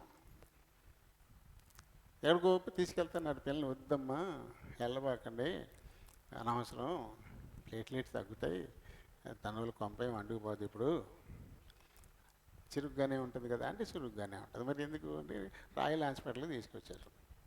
ఆయన ఏదో చూసి ప్లేట్లెట్స్ తగ్గుతుంది ఏదో చెప్పారంట, సరే రేపు తీసుకురండి, వెళ్ళిపోయారు. మర్నాడు మళ్ళీ బయలుదేరుతామన్నారు. నేను అడిగాను, ఏం చెప్పండి, ఏమైనా జ్వరం పెరిగిందా, ఏం డల్లగా పడిపోయి ఉంటుందా అంటే జ్వరం పెరగలేదు, బాగా పడిపోలేదు, మరి ఎందుకు తీసుకెళ్ళడం పనిలేక, 5 రోజులు కోర్సు ఇచ్చారు కదా వాడండి, తీసుకెళ్ళొద్దు అంటే తీసుకురమ్మన్నారండి. మళ్ళీ ఏమవుతుందో అంది. ఏమవుతుంది, తీసుకెళ్తాం మళ్ళీ పొడుతారు, ఇంత పొడి రక్తం చేస్తారు, బోళ్ళని టెస్టులు చేస్తారు, డబ్బులు వసూలు చేస్తారు, ఏమి లేదు, ఏ కంటిన్యూ చేయమంటారు, అంతకు మించి ఏముండదు అన్నాను. తీసుకెళ్తే అది అన్నాడండి ఆయన. మళ్ళీ తీసుకొచ్చాక, అంకుల్ గారు మీరు ఏం చెప్పారు, అది చెప్పారండి, అయ్యే వాడమన్నారండి. పిల్లల్ని పొడి చేసి మళ్ళీ ఇంత రక్తం లాగేశారు. ఎందుకు? మనకు అనవసరమైన భయ. ఆ ఇరుగు పొరుగు వాళ్ళు అన్నారంట, ఆ పిల్లని ఇక్కడ గోన పిల్లలు చూపిస్తారండి, ఏ బేవరం తీసుకెళ్ళాలి కానీ అని చెప్పేసి ఏవో పెద్దోళ్ళు ముసలోళ్ళు వాయించేస్తారంట. ఎవరికి బాధ అసలు? కన్నోళ్ళకా చుట్టూళ్ళకా బాధ? ఎవరికి? కన్నోళ్ళకే కదా బాధ, పడుతున్న వాళ్ళకే కదా బాధ, చుట్టూ చూసేవాళ్ళగా. ఉచిత సలహాలు, మన జోబు బాగా సవరం చేయించేయాలి, ఉన్న డబ్బులన్నీ ఖర్చు పెట్టించేయాలి, శ్రమల పాలు చేసేయాలి. ఏం అక్కర్లేదు, కొంచెం ఓపిక పడితే సరిపోతుంది. ఖచ్చితంగా దేవుడు శరీరం తనకు తానుగాను తగ్గించుకుంటుంది. దేవుడికి అప్పు చెప్తాం కాబట్టి పరమ వైద్యుడు కదా ఆయన. ఆయనకి అసాధ్యమైంది ఏమన్నా, ఆయనకంటే గొప్పవాళ్ళు డాక్టర్లు. మళ్ళీ నిన్న ఫోన్ చేసి తీసుకురండి అన్నారండి ఆ పిల్లని. మళ్ళీ నాకు ఫోన్ చేసి వాళ్ళు తీసుకురమ్మన్నారండి అని. మరి ఏం చెప్పామన్నాను. ఇప్పుడు ఎప్పుడే ఏం తీసుకురారండి, బాగానే ఉంది, శుభ్రంగా యాక్టివ్గా ఉంది, జ్వరం రాలేదు, తీసుకురాము అని చెప్పాను. మంచి పని చెప్పావు. తీసుకెళ్ళిన కాడి నుంచి మళ్ళీ పొడి చేస్తారు, మళ్ళీ లాగుతారు, ప్లేట్లెట్స్ ఏమి పెరగలేదమ్మా, తగ్గిపోతున్నాయి, కాబట్టి మనం సెలైన్ ఇది పెట్టేయాలి, జాయిన్ చేసేయండి అంటారు. ఇంకా చేతిలో పెట్టాక లాక్కుని రాగలదు మనం? ఫోన్ చేసి మరి తీసుకురమ్మన్నారంట. ఇలా ఉంటాయి పరిస్థితులు కదా. పరమ వైద్యుడు ముందు నమ్మిక ఉంచాల, దేవుడు చెప్పిన దాని మీద నమ్మిక ఉంచాల. ఆయన ఒకటి చెప్పాడు, అది మనం కంఠస్థం చేసుకోవాలి. నిర్గమకాండం 15:26 వచనాన్ని మనం కంఠోపాఠం పట్టేసుకోవాలా. నీ దేవుడైన యెహోవా వాక్కును శ్రద్ధగా విని ఆయన దృష్టికి న్యాయమైనది చేసి ఆయన ఆజ్ఞల్ని కట్టడల్ని అనుసరించి నడుచుకున్నప్పుడు ఐగుప్తీయులకు వచ్చిన ఏ తెగులు నీకు రానియను, నేను స్వస్థపరచు యెహోవాను నేనే అని యెహోవా రోఫా అనేటువంటి ఒక శక్తి గల నామాన్ని ఆయన ప్రకటించాడు. బట్ స్వస్థత శీఘ్రంగా రావాలంటే మనం చేయాల్సింది ఏంటి? దేవుని కాదనుకుని వెళ్ళిపోతున్నాం మనం. డబ్బులు ఉన్నాయి, ఈ ఆసుపత్రి ఆ ఆసుపత్రి ఏదో తీసుకెళ్ళిపోదాం అనుకుంటున్నాం. కానీ అసలు ఈయనేం చెప్పాడు?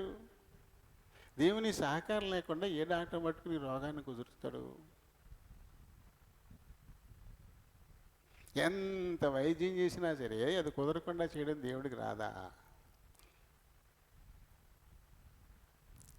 కదా? ముందు ఆయన సహకారం కావాలి మనకి. కాబట్టి ఏం చేయాలి? ఆయన దృష్టికి న్యాయమైనది మనం చేయాలి. ఆయన వాక్కును మనం శ్రద్ధగా వినాలి. ఆయన దృష్టికి ఏది న్యాయం? ముందు ఆయనతో చెప్పడం, అది న్యాయం.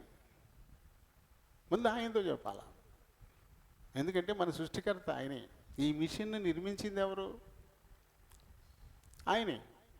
దీంట్లో ఎక్కడ చిన్న డిఫెక్ట్ వచ్చినా మనల్ని పరీక్షించక్కర్లేదు. మన మాట తీరు, మన చూపు, మన అడుగు, వీటిని బట్టి ఏ రోగమో చెప్పేస్తాడు. ఏ రోగమో చెప్పేస్తాడు. నేను చెప్పాను కదా ఇదివరకు మీకు, టాటా, రతన్ టాటా రోడ్డు ఈ వైపు ఆ వైపు ఉంటాయి కదా, అటువైపున వెళ్తూ వెళ్తూ కారు ఆపేసి, టాటా కార్ అంట, అలాగే బాయినెట్ ఎత్తి ఓ చూసుకుంటున్నారంట. ఇటువైపునేమో ఈయన వెళ్తున్నారంట. ఎంత కారు ఆఫ్ చేసి, హలో బ్రదర్ అయిపోయిందా? అవును సార్ అయిపోయిందని అంట. అక్కడ చిన్న మిషన్ బెల్ట్ ఉంటుంది చూడండి, చిన్న బెల్ట్, అది ఊడిపోయి ఉంటుంది, చూడండి అన్న అంట. అవు తెగ చూస్తున్నారు కానీ ఇప్పుడు వరకు అది కనపడలేదు వాళ్ళకి. అది చూస్తే నిజంగానే బెల్ట్ ఊడిపోయింది. ఎవరు ఏం బెల్ట్ చెప్పారైనా, కారు చూడకుండా అక్కడి నుంచి చెప్పేశాడని చెప్పి ఆ బెల్ట్ వేసి, మీకెలా తెలుసు సార్ అన్నాడంట. దాన్ని తయారు చేసింది నేనే అన్నా అంటే, ఆ మోడలు తయారు చేసింది నేనే, కాబట్టి ఈ మోడల్లో ఎక్కడ సమస్య వస్తుందో నాకు తెలుసు. అవును, ఆయనే తయారు చేశాడు. కాబట్టి ఆ మోడల్లో ఎక్కడ ఫాల్ట్, ఏది ప్రధానంగా ఇబ్బంది కలుగుతుందో. ఇప్పుడు చూడండి, కొంతమంది వంట చేశారనుకోండి, ఇంట్లో ఎవరు వంట చేశారో తెలిసిపోతుంది. ఎలా? కొంతమందికి ఉప్పు ఎక్కువ వేస్తారు, ఉప్పు ఎక్కువ తగిలిందంటే నువ్వే చేసావు. కొంతమంది అసలు ఉప్పు సరిగ్గా వేయరు, అది చూసి నువ్వే చేసావు ఖచ్చితంగా, ఎందుకంటే అలవాటు, అది చేతికి అలవాటు. కొంతమందికి ఉప్పు ఎక్కువ తగిలిస్తారు, కొంతమంది ఇంకా తక్కువ వేస్తారు. కొంతమంది నూనె బాగా తేలిపోయేలాగా వండుతారు, కొంతమంది నూనె కనపడకుండా చేస్తారు. తెలిసిపోద్ది మనకి ఎవరు వండారో, అలవాటుని బట్టి మనకు అర్థమైపోద్ది కదా. అలాగే మనని నిర్మించిన వాడు ఆయన. మనలో ఏం లోపం ఉందో, ఈ బలహీనత ఎందుకు వచ్చిందో ఆయనకంటే ఎక్కువ ఎవరికి తెలుస్తుంది? ఇంత పొడుగు రక్తం చేసి ఇన్ని మిషన్ల మీద పెట్టి పెట్టి పెట్టి పెట్టి ఆఖరికి ఏదో చిన్ని సమస్య చెప్పి 3,000 రూపాయలు టెస్టులు చేయించి 300 రూపాయలు మందులు రాసి పంపేస్తున్నారు వైద్యులు. దేవుడికి టెస్టులు ఎక్కర్లేదు, ఈ సమస్య ఏంటో ఆయనకి స్పష్టంగా తెలుసు. కాబట్టి ఆ డాక్టర్ దగ్గరికి రావట్లేదు, ముందు ఆయన దగ్గరికి రావాలి, అప్పుడు ఆయనకని వెళ్ళచ్చు. మనల్ని కూడా చాలామంది హాస్పిటల్కి వెళ్ళిపోయాం 3 రోజులు అయిపోయాక అప్పుడు ఫోన్ చేస్తారు, 3 రోజులు అయిందండి హాస్పిటల్లో ఉన్నామండి, జవాబు చెప్పట్లేదండి, ఎలాగంటే అలా. ముందు ఎందుకు చెప్పాలా? బాగోనప్పుడు ముందే చెప్పాలా, ఇలా బాగోలేదు ఇలాగ హాస్పిటల్కి తీసుకెళ్తున్నామండి, అది ప్రార్థన చేయండి అని ముందే చెప్తే దేవుడికి అప్పచెప్తాం. అప్పుడు మనం ఎక్కడికి వెళ్తే మంచిదో దేవుడు అక్కడికే తీసుకెళ్తాడు. ఆ చూసే డాక్టర్లకు కూడా అది మంచి మనస్సాక్షిని ఇస్తాడు, మనస్సాక్షితో పనిచేస్తాడు. నేను దేవుడే వారిని సిద్ధపరుస్తాడు. అలా టెస్ట్ కొన్ని అక్కర్లేని కూడా చేయించేస్తాడు, కానీ అలాంటిది చేయరలు. ఇది ఈ మాత్రం దానికి టెస్ట్ ఎందుకు అని చెప్పేసి ఇదివరకు ఒకటి చెప్పాను కదా, ఒక ఆయన గురించి, ఒక డాక్టర్ గారి గురించి చెప్పాను కదా, మర్చిపోయారా? ఒక డాక్టర్ గారు అన్ని టెస్టులు చేయించేసేవాడు అని చెప్పేసి, కొడుకు బలహీనత వచ్చింది, పిడుగుపడి ఇక నడవలేడు, లెగడేక అన్నప్పుడు చెప్పానుగా, వినలేదా? సరే, నా డాక్టర్ గారు టెస్టులు చేయకుండా నేనేం వైద్యం చేయను అనేవాడు. ఎందుకంటే మేనేజ్మెంటు ఈ నెలలో నువ్వు ఇన్ని టెస్టులు చేయించాలి, నీ కోట ఇంత వసూలు చేయాలి, నీ ద్వారా ఇంత అమౌంట్ రావాలి అని కోట ఇచ్చేస్తారంట. దాని గురించి అలా చేసేసేవారు. తను కూడా నమ్మలే, దేవుడు మానవాతీతమైన స్వస్థతను ఇవ్వగలుగుతాడు, డివైన్ కదా, హీలింగ్ అనేది జరుగుతుందనే సంగతి ఆయనకి నమ్మకం లేదు. క్రిస్టియన్నే, భార్యకి నమ్మకం ఉంది కానీ ఆయనకి లేదు. అలాంటిది ఆ భార్య చేసిన ప్రార్థన, దైవజనులు చేసిన ప్రార్థన, ఆ కుర్రాడు ఆశ్చర్యకరంగా లేచి నిలబడతాడు. అప్పుడు నమ్ముతాడు తండ్రి, నమ్మి అక్కడి నుంచి టెస్టులు రాడి మానేస్తాడు. అంతకుముందు టెస్టులు అక్కడ వైద్యం చేయను అన్నాడు, కానీ ఇప్పుడు టెస్ట్ వేసి పంపించాడు. జబ్బు తెలిసిపోతుంది, ఇంకా టెస్ట్ ఎందుకు? అది మనస్సాక్షి. మనం ఎప్పుడైతే దేవునికి ప్రార్థన చేసి అప్పచెప్పి పంపిస్తామో, ఆ వైద్యుని మనస్సాక్షిని దేవుడు గద్దిస్తాడు. అవసరం మేరకు 1-2 టెస్టులు చూసేసి సరిపెట్టేస్తారు. లేకపోతే చీటీ ఉంది, ఆ చీటీలో 32 కాలమ్స్ ఉన్నాయి, ఎన్ని టిక్కులు అడిగితే అన్ని టెస్టులు చేసేస్తారు. అవసరం ఉన్నా లేకపోయినా టిక్కు టిక్కు టిక్కు టిక్కు, మళ్ళీ ఇది గుర్తు తమిళ పట్టరా అని చెప్పేసి ఒక పెద్ద టెస్ట్ మళ్ళీ వెళ్ళిపోయిన కేకేసి మరి టిక్ కడతాడు, ఇది కూడా చేయించని. అటు ఒక లెక్క ఇంత టెస్టుల ద్వారా ఈ డాక్టర్ ద్వారా రావాలని చెప్పి దేవుడు అటువంటి వారి మనస్సాక్షిని గద్దిస్తాడు. కాబట్టి ముందు దేవునికి మనం ఈ సమస్యను అప్పచెప్పుకుని వెళితే వెళ్ళాల్సిన చోటుకే తీసుకెళ్తాడు, రోగం తొందరగా కుదురుద్ది. అంతేగాని మనం మట్టుకు మనం వెళ్ళిపోయి 2-3 రోజులు హాస్పిటల్లో పడి ఉండి తగ్గుతలేదని అప్పుడు బాధ ఫోన్ చేసి హాస్పిటల్లో ఉన్నామండి 3 రోజుల నుంచి ఏమీ కనబడతలేదండి. అప్పుడు దేవుడు ఎందుకు చేయాలి? ఆయన కాదనుకుని నువ్వు వెళ్ళిపోయి నీ సొంత ప్రయత్నాలు చేసుకున్నప్పుడు దేవుడు ఎందుకు సహాయం చేస్తాడు? ఇది ఆలస్యం అయిపోద్ది, దేవుని సహాయం ఆలస్యం అయిపోద్ది. ఎందుకంటే మన నిర్లక్ష్యం. అందుకని ముందు దేవుడి దగ్గరికి రావాలా, ఆయనకే ముందు మనం చెప్పుకోవాలా.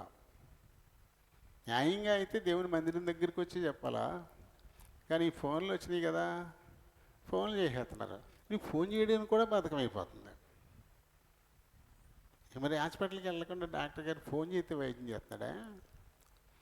నువ్వు ఆటో కట్టుకున్నావు, కారు కట్టుకున్నావు, పొద్దున్న తెల్లగట్ల లేచి బయలుదేరి అక్కడ పడిగాపులు పడుతున్నావు కదా, కానీ మందిరం దగ్గరికి వస్తే మటుకు లేగలేము, నీరసం, బాగోలేదు, ఫోన్ చేయరు, ప్రార్థన చేయరా? ఎలా? నీ విశ్వాసం ఎంతవరకు దేవుడికి తెలియట్లేదా? హాస్పిటల్కి వెళ్ళగానే డాక్టర్ వైద్యం చేస్తున్నాడా? చేయడు కదా. మరి అలా మన దేవుని సన్నిధికి రావాలి కదా నువ్వు. మనం రాము, ఫోన్ కూడా చేయడం, ఆయన చేసేయాలి దేవుడు. చూడండి ఎలా ఉంది మన పరిస్థితి. మనకి నోవాహు ఎంత చక్కటి పాఠం చెప్తున్నాడు మనకి. నోవాహులా ఉండాలంతే. దేవుడు ఏది చెప్తే అది సాకులు చెప్పకుండా, అది ఎంత ప్రయాసైనా ఎంత కష్టమైనా సరే సాకు చెప్పకుండా చేయడానికి పూనుకున్నాడు అంతే. అది చేస్తూనే ఇంకో పని చేశాడు. నిన్ను వలె నీ పొరుగు వానిని ప్రేమించు అన్న మాట చొప్పున తను ఎలాగో తన రక్షణ కోసం వాడగొట్టుకుంటున్నాడు.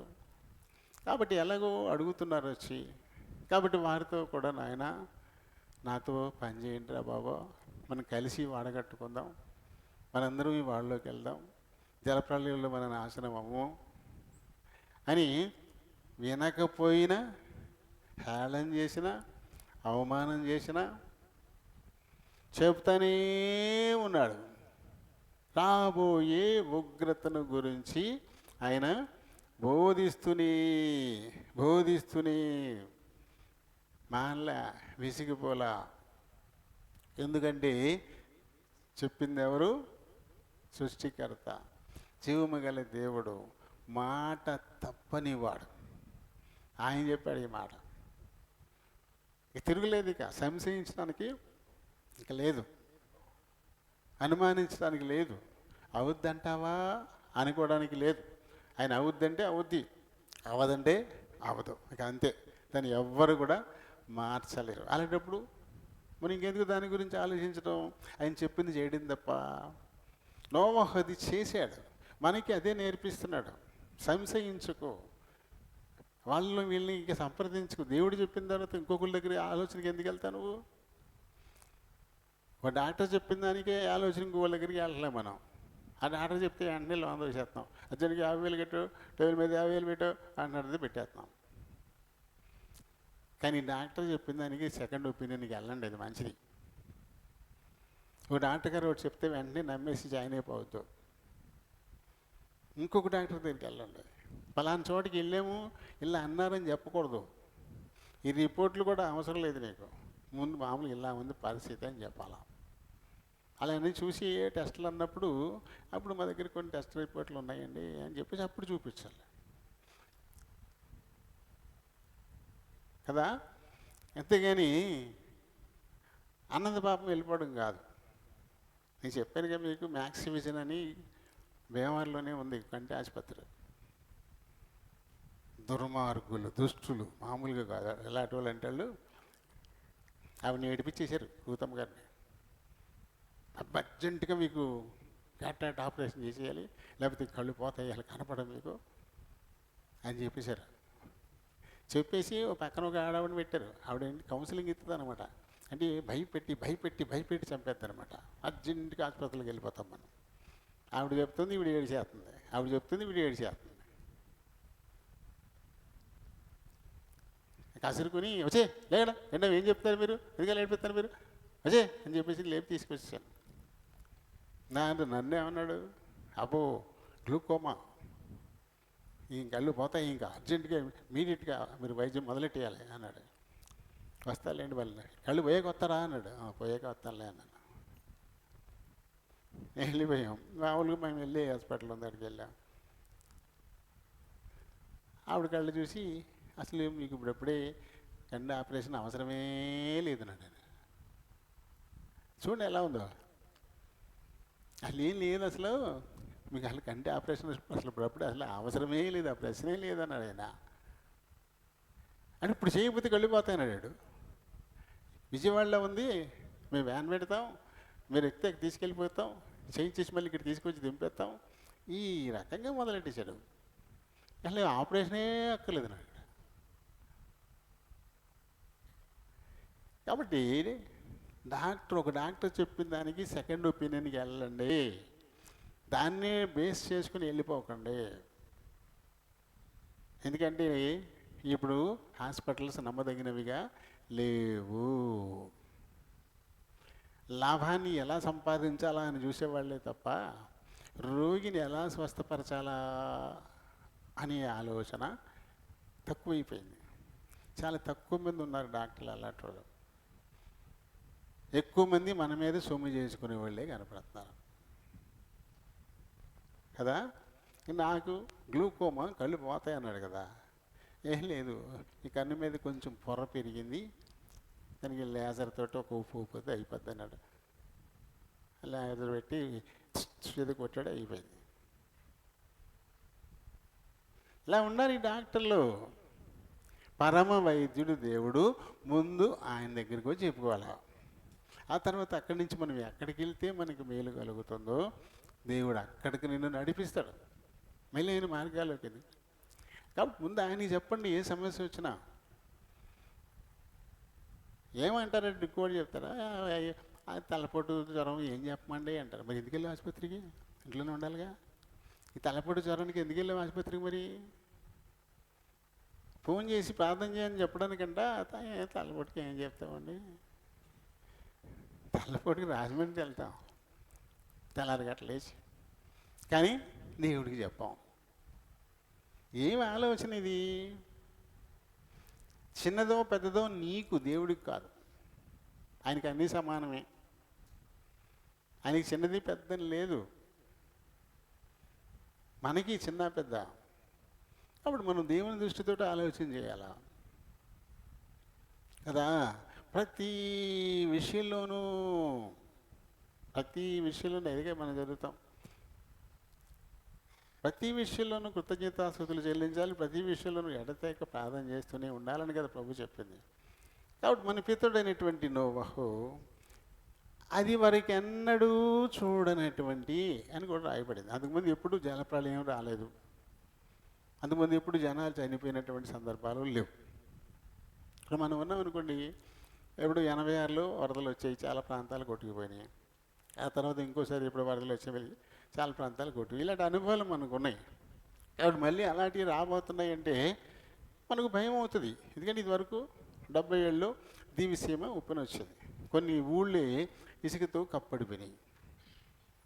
కృష్ణా జిల్లాలో దివిసీమ ప్రాంతం అంతా చిన్న చిన్న గ్రామాలు, పల్లెలన్నీ కూడా లేవు, పల్లెలు లేవు. ఇసుక వచ్చి కప్పెట్టేసింది. ఇళ్ళు మొత్తం ఇళ్లతో సహా కప్పెట్టేసింది.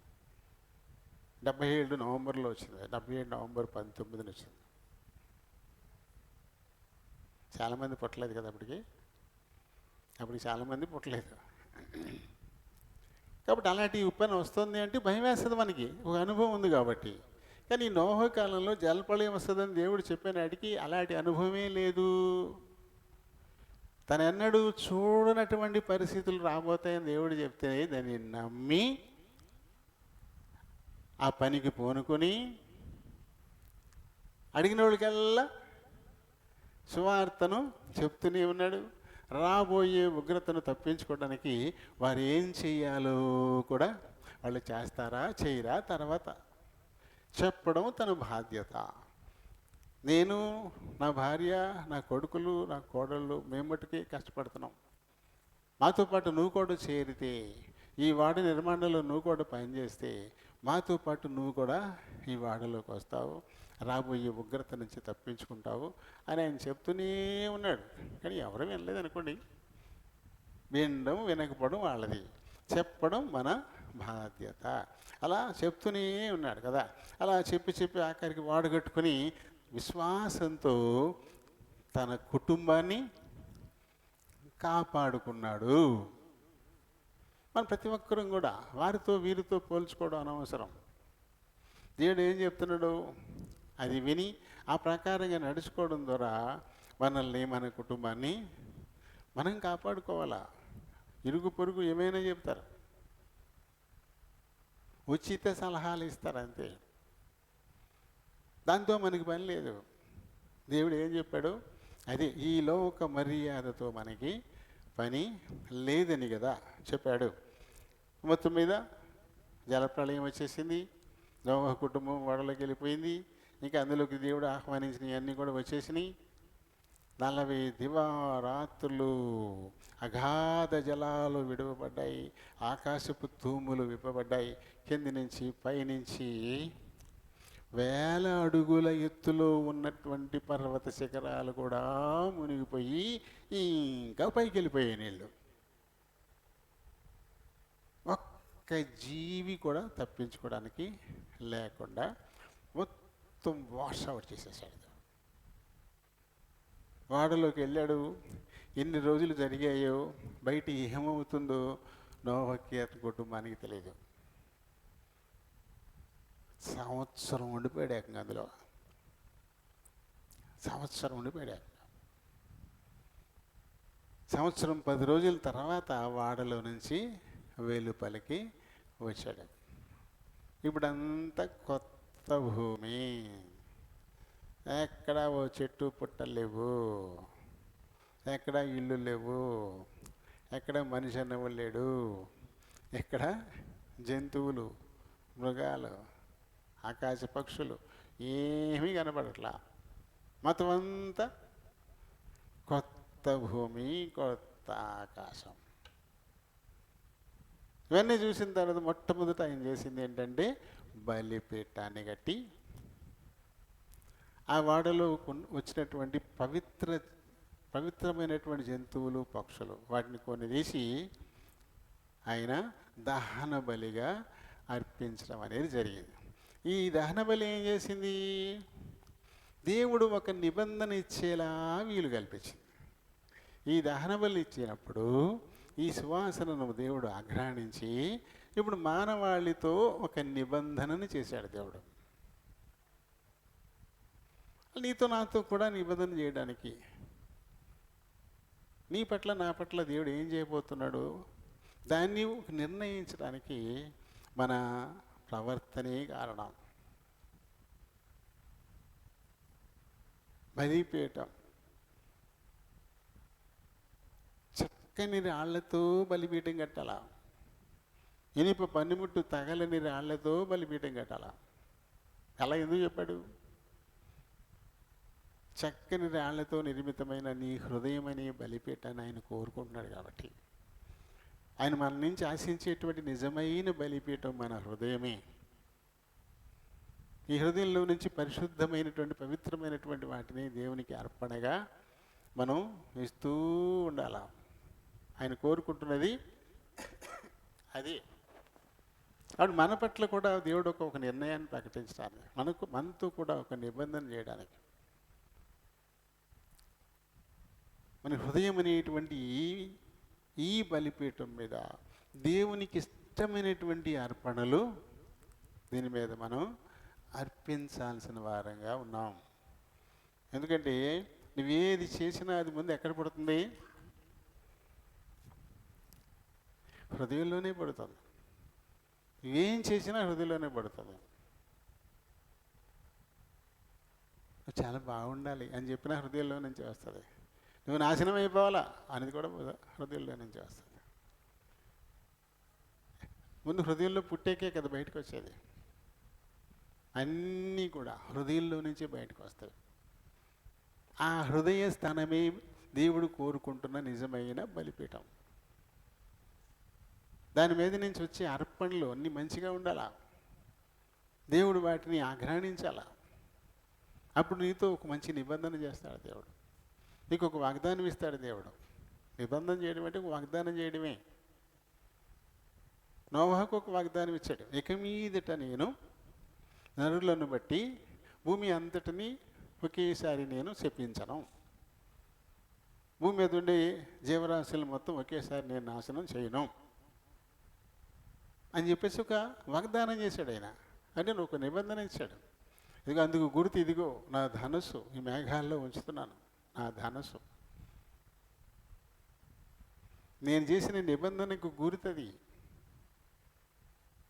అని చెప్పి ఒక మంచి నిబంధన నోవహుతో దేవుడు చేయడానికి నోవహు అర్పించినటువంటి శ్రేష్టమైన బలి అర్పణే దానికి కారణం.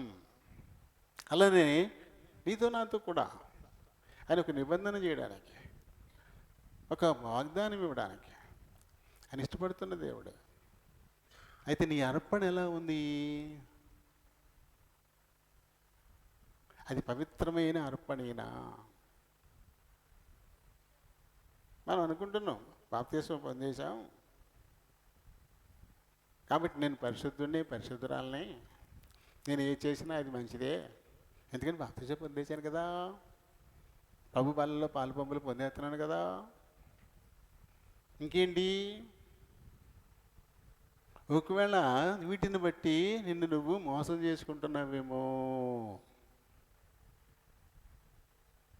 నువ్వు దేవునికి ఇష్టడువా ఇష్టరాలివా అనేది కొలిచేది నీ పొందిన బాప్తిస్మం కాదు, పాత నిబంధన కాలంలో సున్నతి కాదు. ఎందుకంటే దేవుడు మన హృదయాన్ని చూస్తాడు. ఈ శరీరం పట్టుకెళ్ళి ముంచుతున్నారు నీళ్ళు, అది శరీరానికి సున్నతి చేస్తున్నారు. కానీ హృదయానికి అయిందా? రోమీయులు రాసిన పత్రిక 2వ అధ్యాయము 28, 29 వచనాలు చూద్దాం.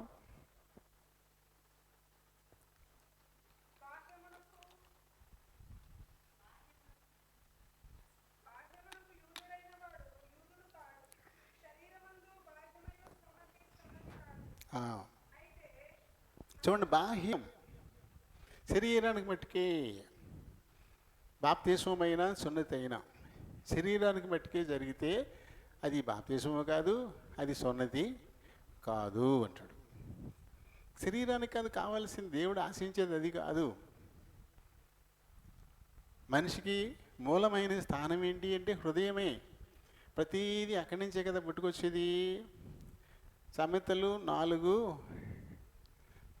చూడండి, 23, 24. నీ హృదయంలో నుండి అది అక్కడి నుంచే జీవదారులు బయలుదేరుతాయి. నువ్వు నిత్య జీవాన్ని పొందడానికి వీలైనటువంటివన్నీ కూడా ఎక్కడ మొదలవుతాయి? నీ హృదయంలో నుంచే, అక్కడి నుంచే వస్తాయి. కాబట్టి చాలా జాగ్రత్తగా దాన్ని కాపాడుకోవాలన్నాడు. కాబట్టి నువ్వు బాప్తిస్మం పొందినా అది హృదయానికి కావాలి, అది సున్నతి పొందినా అది హృదయానికి కావాలి, అంతేగాని శరీరానికి కాదు. అది దేవునికి నచ్చనటువంటి పని. కానీ హృదయంలోని బాప్తిస్మం నువ్వు పొందినప్పుడు నువ్వు అర్పించేటువంటి అర్పణలు హృదయపూర్వకమైనవి కావు. దేవుడు వాటిని స్వీకరించడం. కాబట్టి నువ్వు పొందే బాప్తిస్మం హృదయానికి, అంతే తప్ప శరీరాన్ని నీటిలో ముంచడం కాదు. హృదయానికి దేవుడు ఆశించేది అది. ఇంకా చదువు కిందకి. అయితే అంతరంగమునందు యూదుడైన వాడే యూదుడు, అంటే అంతరంగంలో బాప్తిసం పొందిన వాడే విశ్వాసి క్రైస్తవుడు. హృదయంలో బాప్తిసం పొందిన వాడే, కేవలం శరీరాన్ని ముంచడం కాదు. ఇంకా చదువు. మరియు సున్నతి హృదయ సంబంధమైనదై అది ఆత్మయందు జరిగేదే కానీ అది అక్షరం వల్ల, అక్షరం ఏం చెప్పింది మామూలుగా మర్మాంగా అవయవాన్ని ఏదో కట్ చేయడం, లేకపోతే శరీరాన్ని తీసుకెళ్ళి నీటిలో ముంచడం, దీనివల్ల కలిగేది కాదు. హృదయం హృదయం నోవహు అర్పణ హృదయపూర్వకమైన అర్పణ. ఇందాక చెప్పుకున్నాం, చెత్త ఎక్కువైపోయిందని భోగి మంటల్లో తగలేమన్నప్పుడు ఏం తగలేస్తారు? మంచివి కానియే తగలేస్తారు. మంచివి తగలేస్తారా? మంచివి కానియే తగలేస్తారు కదా. కాబట్టి ఇక్కడ నోవహు కూడా ఏం చేయాలి? అపవిత్ర జంతువులు తీసుకొచ్చి తగలెట్టాలి, పవిత్రమైనవి కాకుండా. అంతేనా? అపవిత్రమైనవి కూడా వచ్చినాయి అక్కడికి, కానీ అపవిత్రమైన వాటిని ఏం చేయలే ఆయన దేవునికి. పవిత్రమైనటువంటి వాటిల్లో కొన్ని తీసి ఇచ్చాడు తప్ప అపవిత్రమైనవి పనికిరానివి అని చెప్పేసి, మీకు మొన్న చెప్పానా మన వాళ్ళు ఏం చేస్తారని చెప్పేసి, కుట్లో చల్లనివేవో ఇక్కడ చెల్లించుకుంటారు. మొన్న ఆదివారం చెప్పాను, ఓ నోటు 2 ముక్కలు అయిపోతే అన్నం మెతికిలతో అంటించేసి అది వేసారు పెట్లో. ఆ నోటు ముక్క 2 ముక్కలు అయిపోయింది, అన్నం మెతుకులతో, మళ్ళీ అది కూడా మామూలు వేరే గమ్మ కాదు, అన్నం మెతుకులతో అంటించేసి అది వేసారు దేవుడికి. సన్నగా ఏం ఫలం పొందుతావు నువ్వు? అటువంటి అర్పణ దేవుడికి ఇచ్చి ఇంకా దేవుని కోపానికి లోనవుతావు.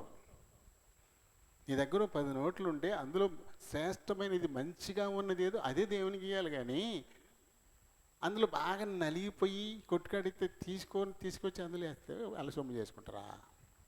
శాపం కదా. మంచి వాటిల్లో దేవునికి ఇవ్వాలి తప్ప పనికిరాని పట్టుకొచ్చి దేవునికి ఇచ్చేసి సొమ్ము చేసుకుందాం, ఇలా ఈ రకంగా వాటిని వదిలించుకుందాం అనుకుంటున్నారా? పంక జరగలా పట్టుకుంటుంది పాపం. అంతకుముందు నువ్వు దాచుకున్న మంచి వాటికి మొదలవుతుంది, అవి ఎలా పోతున్నాయో నీకే తెలియదు. అలాంటి పనులు చేయకండి, మానే. అసలు ఇవ్వకు, నేను వెయ్యొద్దు, మానేది. నిన్నేం ఖచ్చితంగా దేవుడు ఇవ్వమని, ఇవ్వకపోతే నిన్ను చెప్పించేస్తానని దేవుడేం అనలేదే. నీ హృదయంలో ఏది కలిగిందో ఆ ప్రకారంగా నువ్వు చేయమన్నాడు అంతే. ఆయన అప్పు చేసి దేవుడికి ఇవ్వాల్సిన పనిలే, అప్పులు చేసి ప్రేమ విందులు కూడా చేయాల్సిన పనిలే. అలా ఏం చేయమంటలే దేవుడు నిన్ను. నువ్వు అప్పు చేయవని చెప్పేసి దేవుడు చెప్తావంటే దేవుని కోసం అప్పు చేస్తావా? దేవుడి కోసం అప్పు చేసి చేస్తావా? ఎవరు చేయమన్నారు అలా? నేను దేవుడు నీకు ఇచ్చిన దాంట్లో ఇమ్మన్నాడే తప్ప నువ్వు అప్పు చేసి పట్టుకొచ్చి ఇమ్మని ఏం చెప్పలే దేవుడు. అలా మనం చేయకూడదు. అలా చెప్పేవాళ్ళు కూడా ఉన్నారులేండి.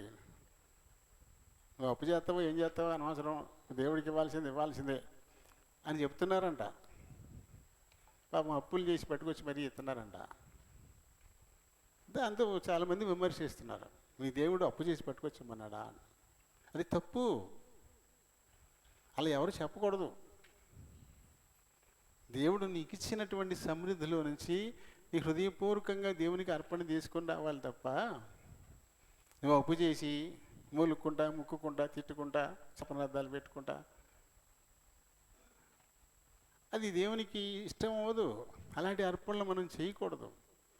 నీ ఉన్నదానిలో శ్రేష్టమైన అర్పణ మనకి నోవహు నేర్పిస్తున్నాడు. ఈ విషయం కూడా పవిత్రమైనటువంటి వాటిల్లో నుంచి, మళ్ళీ చదవండి అది 20వ వచనం.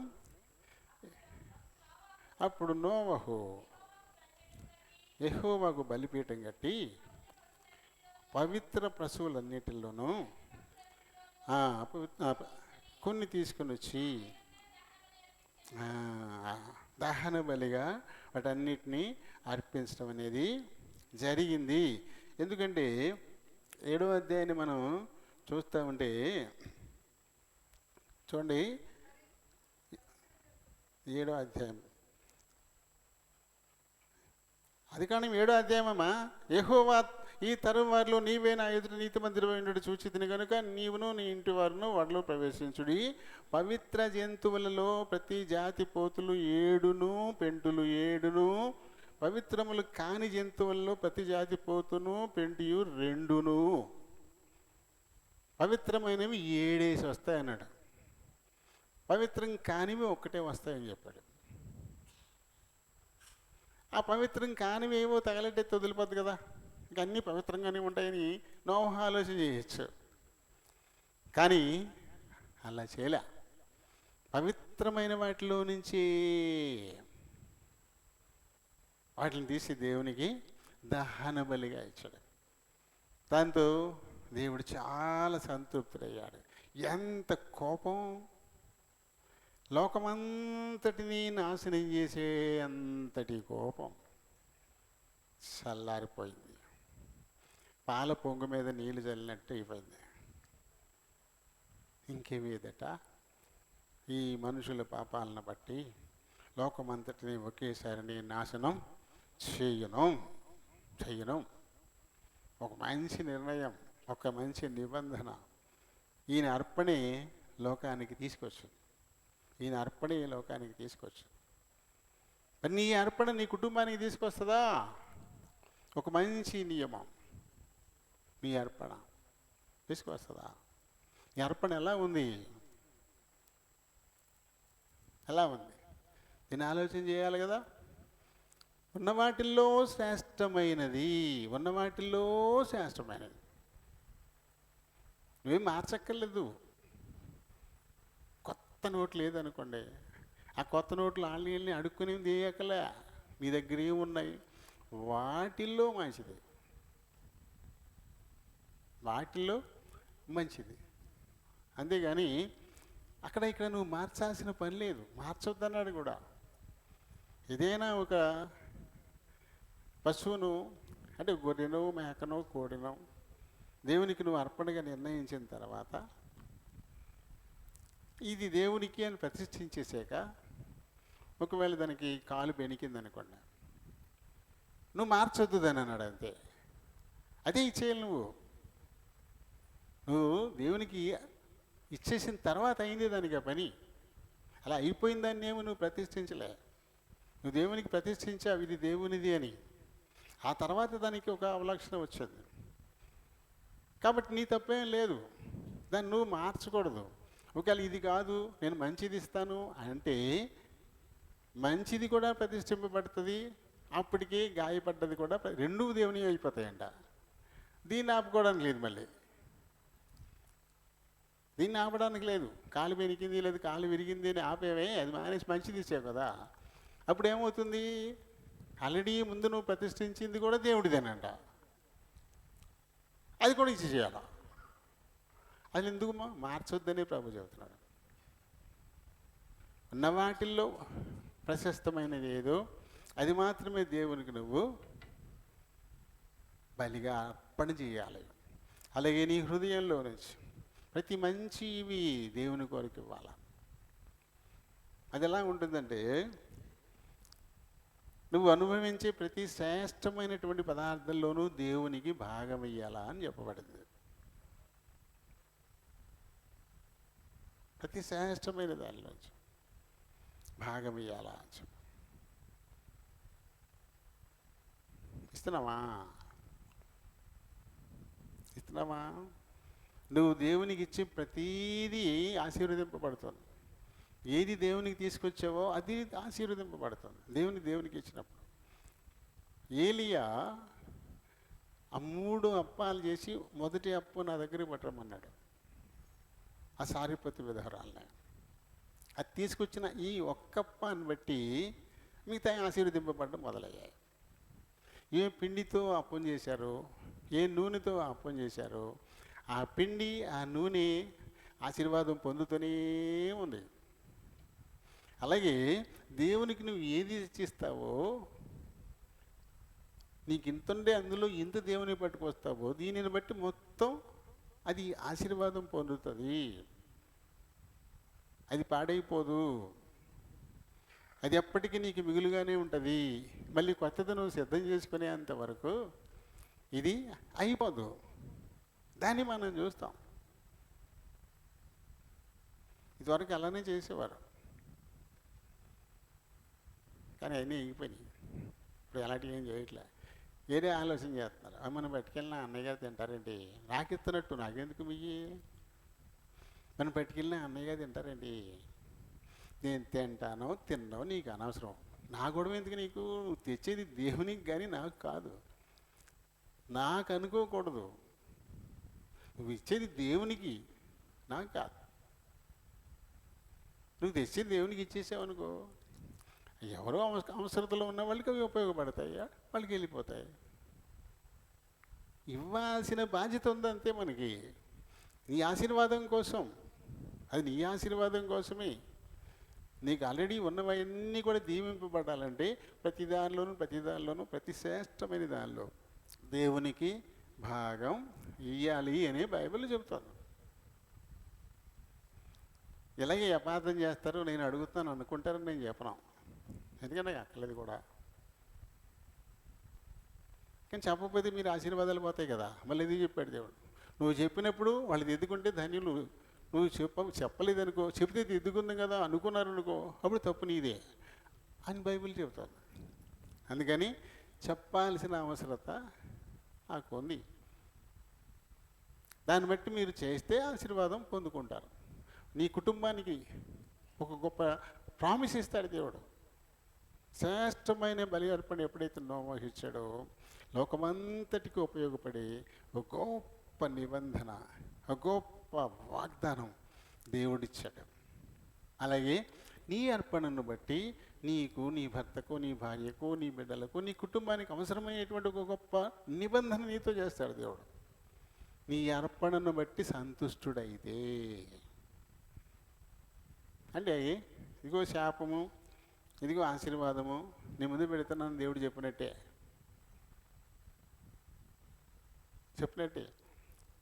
అంతే కదా. ప్రతి దానిలో శ్రేష్టమైన దానిలో నువ్వు దేవునికి భాగం ఇచ్చావనుకో, నీకు ఆశీర్వాదాలే వస్తాయి. నువ్వు ఇవ్వలేదనుకో, దేవునిది కూడా దాచుకుని దాంట్లో పెట్టుకున్నావు అనుకో, అప్పుడు ఏమవుతుంది, నిప్పుని జోబులు పెట్టుకున్నట్టే, ఒక కట్ల పాముని జోబులు పెట్టుకున్నట్టే. అదే కదా, పరుని సొమ్ము పాము వంటిది అంటారు కదా. నీది కాంది దేవుడిది, దాన్ని నీ దాంట్లో ఉంచుకుంటే ఏమవుతుంది, నీది కూడా చెడిపోద్ది. అది చెడిపోకుండా ఉండాలంటే దేవునికి చేసేయాలి. నోవాహు చేసినటువంటి కార్యం గొప్ప ఒక నిత్యమైనటువంటి నిబంధనను దేవుడు నోవాహుతో, అది ఎప్పటికీ కనపడుతుంది లేదు. పెద్ద వర్షం కాకుండా కొద్దిపాటి చినుకులు వస్తుంటాయి. అప్పుడు చూడండి, వర్షం ఇటుంటే సూర్యుడు ఇటువైపు ఉంటే అప్పుడు అందులో కనపడుతుంది. సూర్యుడు ఇటువైపు ఉండి వర్షం ఎక్కున్నప్పుడు ఈ పక్కన కనపడుతుంది. మనల్ని మొండికెత్తి అంటారు కదా, లేకపోతే కొంతమంది ఇంద్రధనుసు అంటారు. అది యెహోవా నా ధనుసు నుంచుతానని చెప్పాడు. కానీ తర్వాత దాన్ని ఇంద్రధనుసుగా కూడా బైబిల్లోనే రాశారు. బైబిల్లోనే ఇంద్రధనుస్సు అనేటువంటి పేరులో రాయబడింది. అది ఒక గుర్తు, లోకంతో దేవుడు చేసినటువంటి ఒక నిబంధన. అందుకు నోవాహు యొక్క పవిత్రమైనటువంటి అర్పణ కదా. కాబట్టి ఇప్పుడు మన చేతిలోనే పెడతా అన్నాడు. దేవుడు నీతో ఒక నిత్య నిబంధన చేయాలి, నీ కుటుంబంతో ఒక నిత్య నిబంధన చేయాలి, ఒక వాగ్దానం నీకు ఇవ్వాలి. అంటే నీ అర్పణ దేవుడు అంగీకరించేదిగా ఉండాలి, అది శ్రేష్టమైనదిగా ఉండాలి, వంకబెట్టడానికి వీల్లేనిదిగా ఉండాలి, హృదయపూర్వకమైనదిగా ఉండాలి. అలాంటి అర్పణను ఇచ్చినప్పుడు తప్పకుండా నిన్ను, నీ కుటుంబాన్ని దేవుడు బహుగా ఒక వాగ్దానం ఇచ్చి దాన్ని నెరవేర్చి ఆశీర్వదించడానికి చాలినవాడు. దేవుడి మాటల్ని దీవించునుగాక. ప్రేమ కలిగిన మా ప్రియ పరలోకపు తండ్రి, కృప కలిగిన మా దేవ, వందనాలు స్తోత్రాలు. మీ కృప చొప్పున ఇంతవరకు మా మధ్య నుండి మా ప్రియతుడైనటువంటి నోవాహు ద్వారా మాకు నేర్పించిన ఆత్మీయ సత్యాలను బట్టి హృదయపూర్వకంగా మీకే కృతజ్ఞతాస్తుతులు చెల్లిస్తూ ఉన్నాను. నేను అయ్యో నోవహు ఎందుకు అంత ప్రత్యేకమైన వాడు, ఎందుకు నోవహును మాత్రమే మీరు పిలిచి మాట్లాడిన వారుగా ఉన్నారు అంటే నోవహు యోగ్యుడు. ఆ చెడిపోయిన తరం వారిలో ఆ చెడుతనం ఏమాత్రం కూడా అంటకుండా యథార్థవంతుడిగా నీ కంటికి కనిపించిన వాడు. అలా మీరు ఏది చెప్తే దాన్ని చేయడానికి మనసు ఉన్నటువంటి వాడు. అలాగే ఆ పని చేస్తూనే అనేకులకు మరి బోధించినటువంటి వాడు. విశ్వాసంతో వాడు కట్టుకొని తన కుటుంబాన్ని రక్షించుకున్నటువంటి వాడు. అలాగే తన దగ్గర ఉన్న పవిత్రమైనటువంటి వాటిని మీకు బలి అర్పణగా ఇవ్వడం ద్వారా ఈ లోకానికి ఒక నిత్యమైన నిబంధనను తెచ్చినటువంటి వాడు. ఆ నోవాహులో మేము నడుచుకుంటే మా కుటుంబాలకు కూడా మేము ఒక నిత్య నిబంధనను మీ నుంచి మేము పొందగలుగుతాం. కాబట్టి విన్న మాటలు మా ప్రియులు తమ హృదయాల్లో భద్రపరుచుకొని నేను కూడా నోవాహుల నడుచుకుంటాను అనేటువంటి ఒక మంచి నిర్ణయం ప్రతి ఒక్కరూ తీసుకోవడానికి సహాయం చేయండి. ఎప్పుడైతే ఆరాధించబోతున్నారు మీరు ఆత్మయ్య ఉన్నారు కనుక ఆత్మతోనూ సత్యముతోనూ ఆరాధించడానికి సహాయపడమని మా ప్రభువును మా రక్షకుడు నైన యేసునామంలో ఈ మనవులు సమర్పిస్తూ ఉన్నాను మా పరమ తండ్రి. ఆమేన్. కొరింథీయులకు రాసిన మొదటి పత్రిక 1వ అధ్యాయము 10వ వచనాన్ని మనం కలిసి చదువుకుందాం. సహోదరులారా, మీరందరూ ఏకభావంతో మాట్లాడవలననియు మీలో కక్షలు లేక ఏక మనస్సుతోనూ ఏక తాత్పర్యముతోనూ మీరు సన్నద్ధులై ఉండవలననియు మన ప్రభు అయిన యేసుక్రీస్తు పేరట మిమ్మును వేడుకొంచున్నాను. దేవుని పరిశుద్ధ వాక్యానికుల్లో దీవించును గాక. ఆమేన్. చిన్న ప్రార్థన చెప్పుకుందాం. ప్రేమ కలిగిన మా ప్రియ పరలోకపు తండ్రి, కృప కలిగిన మా దేవ, మరొక మారు మీ కృపాసనకు వస్తున్నాము. మా వెనుకల్లోనికి తేబడిన లేఖన భాగాన్ని దీవించండి. ఈ లేఖనాన్ని బట్టి దేని నుండి బలహీనపవా మాట్లాడడానికే నిలబడబోతుండగా నన్ను జ్ఞాపకం చేసుకోండి తండ్రి. నన్ను ఖాళీ చేయండి. మీ చిత్తానుసారమైన మాటలు అనవటం నుంచి మీరే మాట్లాడుకుని మహిమ తెచ్చుకోమని మిమ్మల్ని కోరిచి బ్రతిమాలుకుంటూ ఉన్నాను. చేర్చబడిన వారందరి కొరకే ప్రార్థన చేస్తున్నాను. కొద్ది సమయం తమ హృదయాలు చెవులు నీ పరలోకపు గవిని వైపు కేంద్రీకరించులాగున సహాయం చేయమని మా ప్రభువును మా రక్షకుడునైన యేసునామములో ఈ మనవులు సమర్పిస్తూ ఉన్నాను మా పరమ తండ్రి. ఆమేన్. Praise the lord. అత్యంత శ్రేష్టమైన సమయానికి ఇప్పుడు మనం వస్తున్నాము. మరి ఈ భూమి మీద మనం ఎంతకాలం ఉంటామో అంతకాలం మనం జీవించడానికి అవసరమైనటువంటి ఆహారాన్ని ప్రతిదినము తీసుకుంటూనే ఉంటాం. ఉదయం టిఫిన్, మధ్యాహ్నం భోజనం, రాత్రికి భోజనం, మధ్యాహ్నం మళ్ళీ ఇంకా స్నాక్స్, ఇంకా జ్యూసులు. ఎందుకంటే బతుకున్నంతకాలం ఈ శరీరం బాగుండాలని నిరంతరం మనం తీసుకుంటూనే ఉంటాం. అలానే మరి ఈ లోకంలో ఉన్నంతకాలం ఆత్మను భద్రంగా కాపాడుకోవడానికి అవసరమైనటువంటి ఆహారం ఏంటి? ఈ శరీర సంబంధమైన ఈ ఆహారం మరి శరీరాన్ని అది బలిసేలా చేస్తుందేమో కానీ ఆత్మను ఏమాత్రం కూడా అది బలంగా చేయలేదు. దాని కొరకై ప్రభు చెప్పాడు, నా దేహము నిజమైన ఆహారమును నా రక్తము నిజమైన పానీయమునై ఉన్నది అని యేసు ప్రభు చెప్పాడు. కాబట్టి ఈ లోకంలో ఉన్నంతకాలం ఆత్మీయంగా మనం క్షేమంగా భద్రంగా ఉండడానికి బలాన్ని ఇచ్చేది ఆయన ఈ దేహానికి సాదృశ్యమైన రొట్టె, ఆయన రక్తానికి సాదృశ్యమైన రసం. దీనిలో మనం పాలు పొందాలి ఖచ్చితంగా. అది పాలు పొందేటప్పుడు ఏం చేయాలి, ఎలా ఉండాలి? ఎందుకంటే ప్రతి ఆహారము కూడా పడదు మనుషులకి. కొంతమందికి కొన్ని వాతం చేస్తాయి, కొన్ని వేడి చేస్తాయి, కొన్ని సలవ చేస్తాయి. అవి తినడం వల్ల బలానికి బదులు బలహీన పడుతూ ఉంటాం కదా. అందుకే ఏది తినాలి ఏది తినకూడదు జాగ్రత్తగా చూసుకుంటూ ఉంటాం. అలాగే ఆత్మీయంగా బలపడడానికి దేవుడిస్తున్నటువంటి ఈ ఆహారంలో పాలు పొందడానికి అందరూ అర్హులు కాదు. కొంతమందికి పడది, కొంతమందికి పడదు. ఎవరికి పడదు? ఇంకా లోకస్తులుగా ఉంటూ ఇందులో పాలు పంపులు పొందితే అది వారికి మేలు చేయదు. ఇక్కడ ఏమంటాడు ఆయన? పాలు పొందేవారు ఎలా ఉండాలి? సహోదరులారా, మీరందరూ ఏకభావముతో మాటలాడవలెననియు, మీలో కక్షలు లేక ఏక మనస్సుతోనూ ఏక తాత్పర్యముతోనూ మీరు సన్నద్ధులై ఉండవలననియు మన ప్రభువైన యేసుక్రీస్తు పేరిట మిమ్మను వేడుకొనుచున్నాను. ఈ కొరింథీయులకు రాసిన మొదటి పత్రికలో 16 అధ్యాయాల్లో 437 వచనాల్లో సహోదరులారా అనేటువంటి పదాన్ని 20 మార్లు ఈయన వాడాడు. ఈ కొరింథీయులకు రాసిన మొదటి పత్రికలో మనం చదివితే సహోదరులారా అనేటువంటి పదాన్ని 20 సార్లు చెప్పాడు. చెప్తున్నది ఒక మనిషి, చెబుతున్నది ఒక సంఘానికి. అయినా ఆ సంబోధన సహోదరులారా సహోదరులారా సహోదరులారా అంటూ ఆయన చెప్పాడు. ఇక్కడ కూడా అదే మాట ఆయన మాట్లాడుతూ ఉంటాడు. సహోదరులారా అన్నాడు. తర్వాత 11వ వచనంలో నా సహోదరులారా మీలో కలహములు కలవని. కలహాలు ఉన్నప్పుడు ఒకే భావం ఉంటుందా? కలహాలు ఉన్నప్పుడు మరి కక్షలు ఉంటాయి, అలాగే ఏకతాత్పర్యం కూడా ఉండదు కలహం ఉన్నప్పుడు.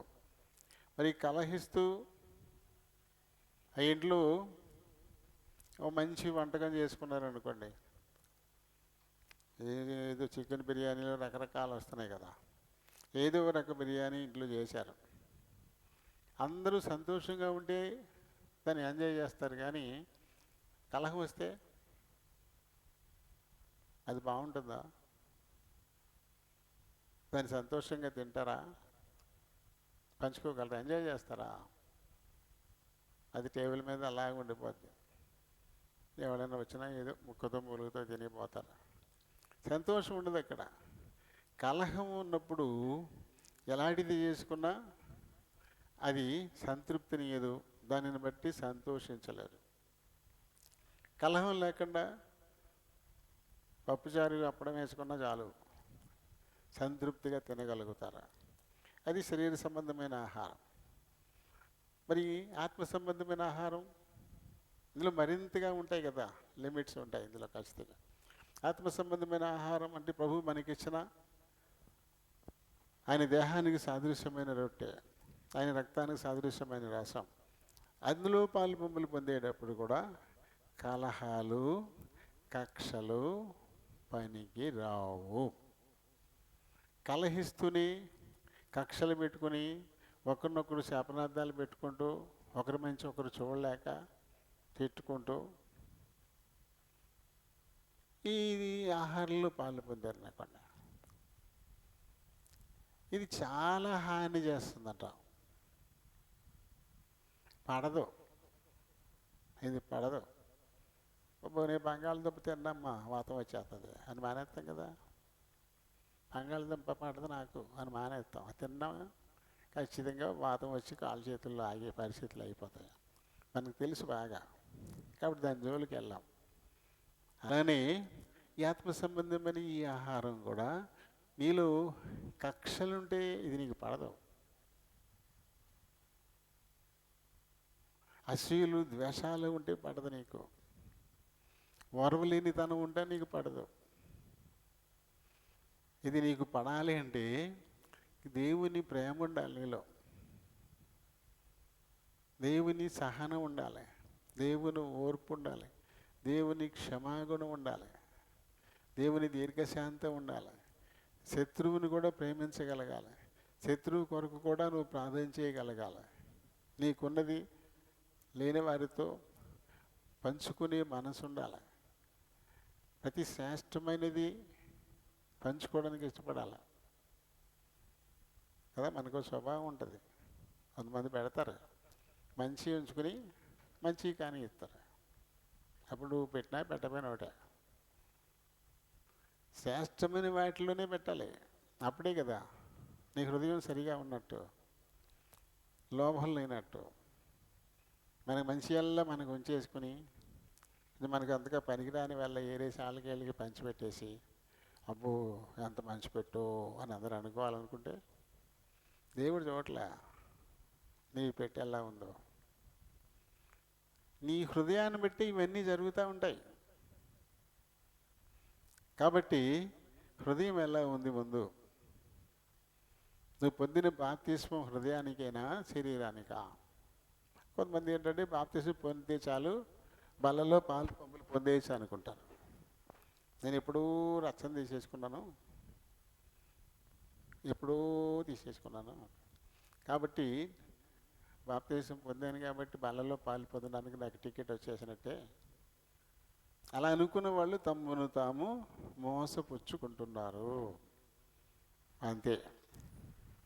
అందరిలాగానే అమ్మ కడుపున పుట్టినా ఎందుకు బంగాళదుంప అనట్లేదు? మనల్ని కూడా అమ్మ ఎలా కంటుందో అలాగే కదా మీ అమ్మ కూడా నిన్ను అలాగే ఉన్నావు కదా. ఏంటి అడాలు ఉన్నాయా? 2 చేతులు ఏమైనా తక్కువ వచ్చినాయా? కాళ్ళు తక్కువ వచ్చినాయా? అన్నీ అలానే ఉన్నాయి. కానీ వాళ్ళకి పడితే మనకు పడట్లేదు. ఎందుకలా? తేడా ఉన్నట్టే కదా. అలాగే తిరిగి జన్మించావు, మళ్ళీ పుట్టావు. బాప్తిస్మ స్నానం ద్వారా మళ్ళీ పుట్టావు మళ్ళీ అందరిలాగాను. అయినంత మాత్రం అందులో పాలు పొందడానికి నీకు అర్హత ఉందా చూసుకోవాలి. నీ బాప్తిస్మం హృదయానికా కేవలం శరీరానికా? మలలో పాలు పంపులు పొందాలంటే తీతు చెప్పాడు కదా. తీతు 3:5 నుంచి మనం చదువుతాం. పునర్జన్మ సంబంధమైన స్నానము ద్వారాను పరిశుద్ధాత్ముడు నూతన స్వభావాన్ని కలగజేయడం ద్వారా మాత్రమే మనం రక్షింపబడుతున్నాము అని. బాప్తిస్మం పొంది పునర్జన్మ సంబంధమైన స్నానం ఒకటే చాలదు.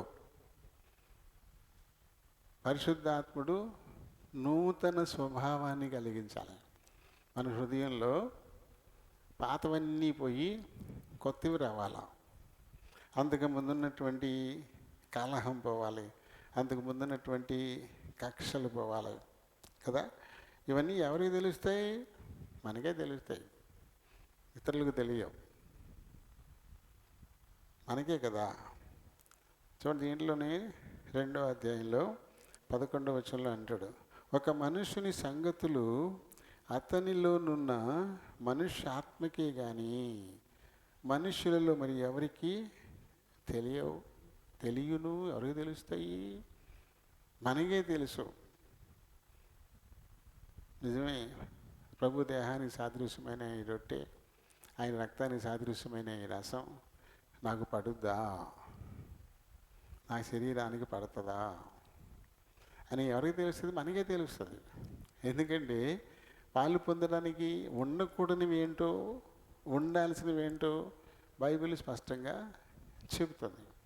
ఇక నీలో అసూయ ఉండిపోయిందనుకోండి, నీలో కలహం ఉండిపోయిందనుకోండి, నీలో కక్షలు ఉండిపోయినాయి అనుకోండి, నీలో స్వార్థం ఉండిపోయిందనుకోండి, నీలో త్యాగం లేదు, ప్రేమ రాహిత్యమే ఉంది, క్షమాగుణం లేదు, నిన్ను వల్ల నీ పొరుగువాన్ని నువ్వు ప్రేమించలేవు, ఇలాంటి లక్షణాలన్నీ ఉన్నాయండి, అందులో పాలు పొందడానికి నీకు అర్హత లేదు.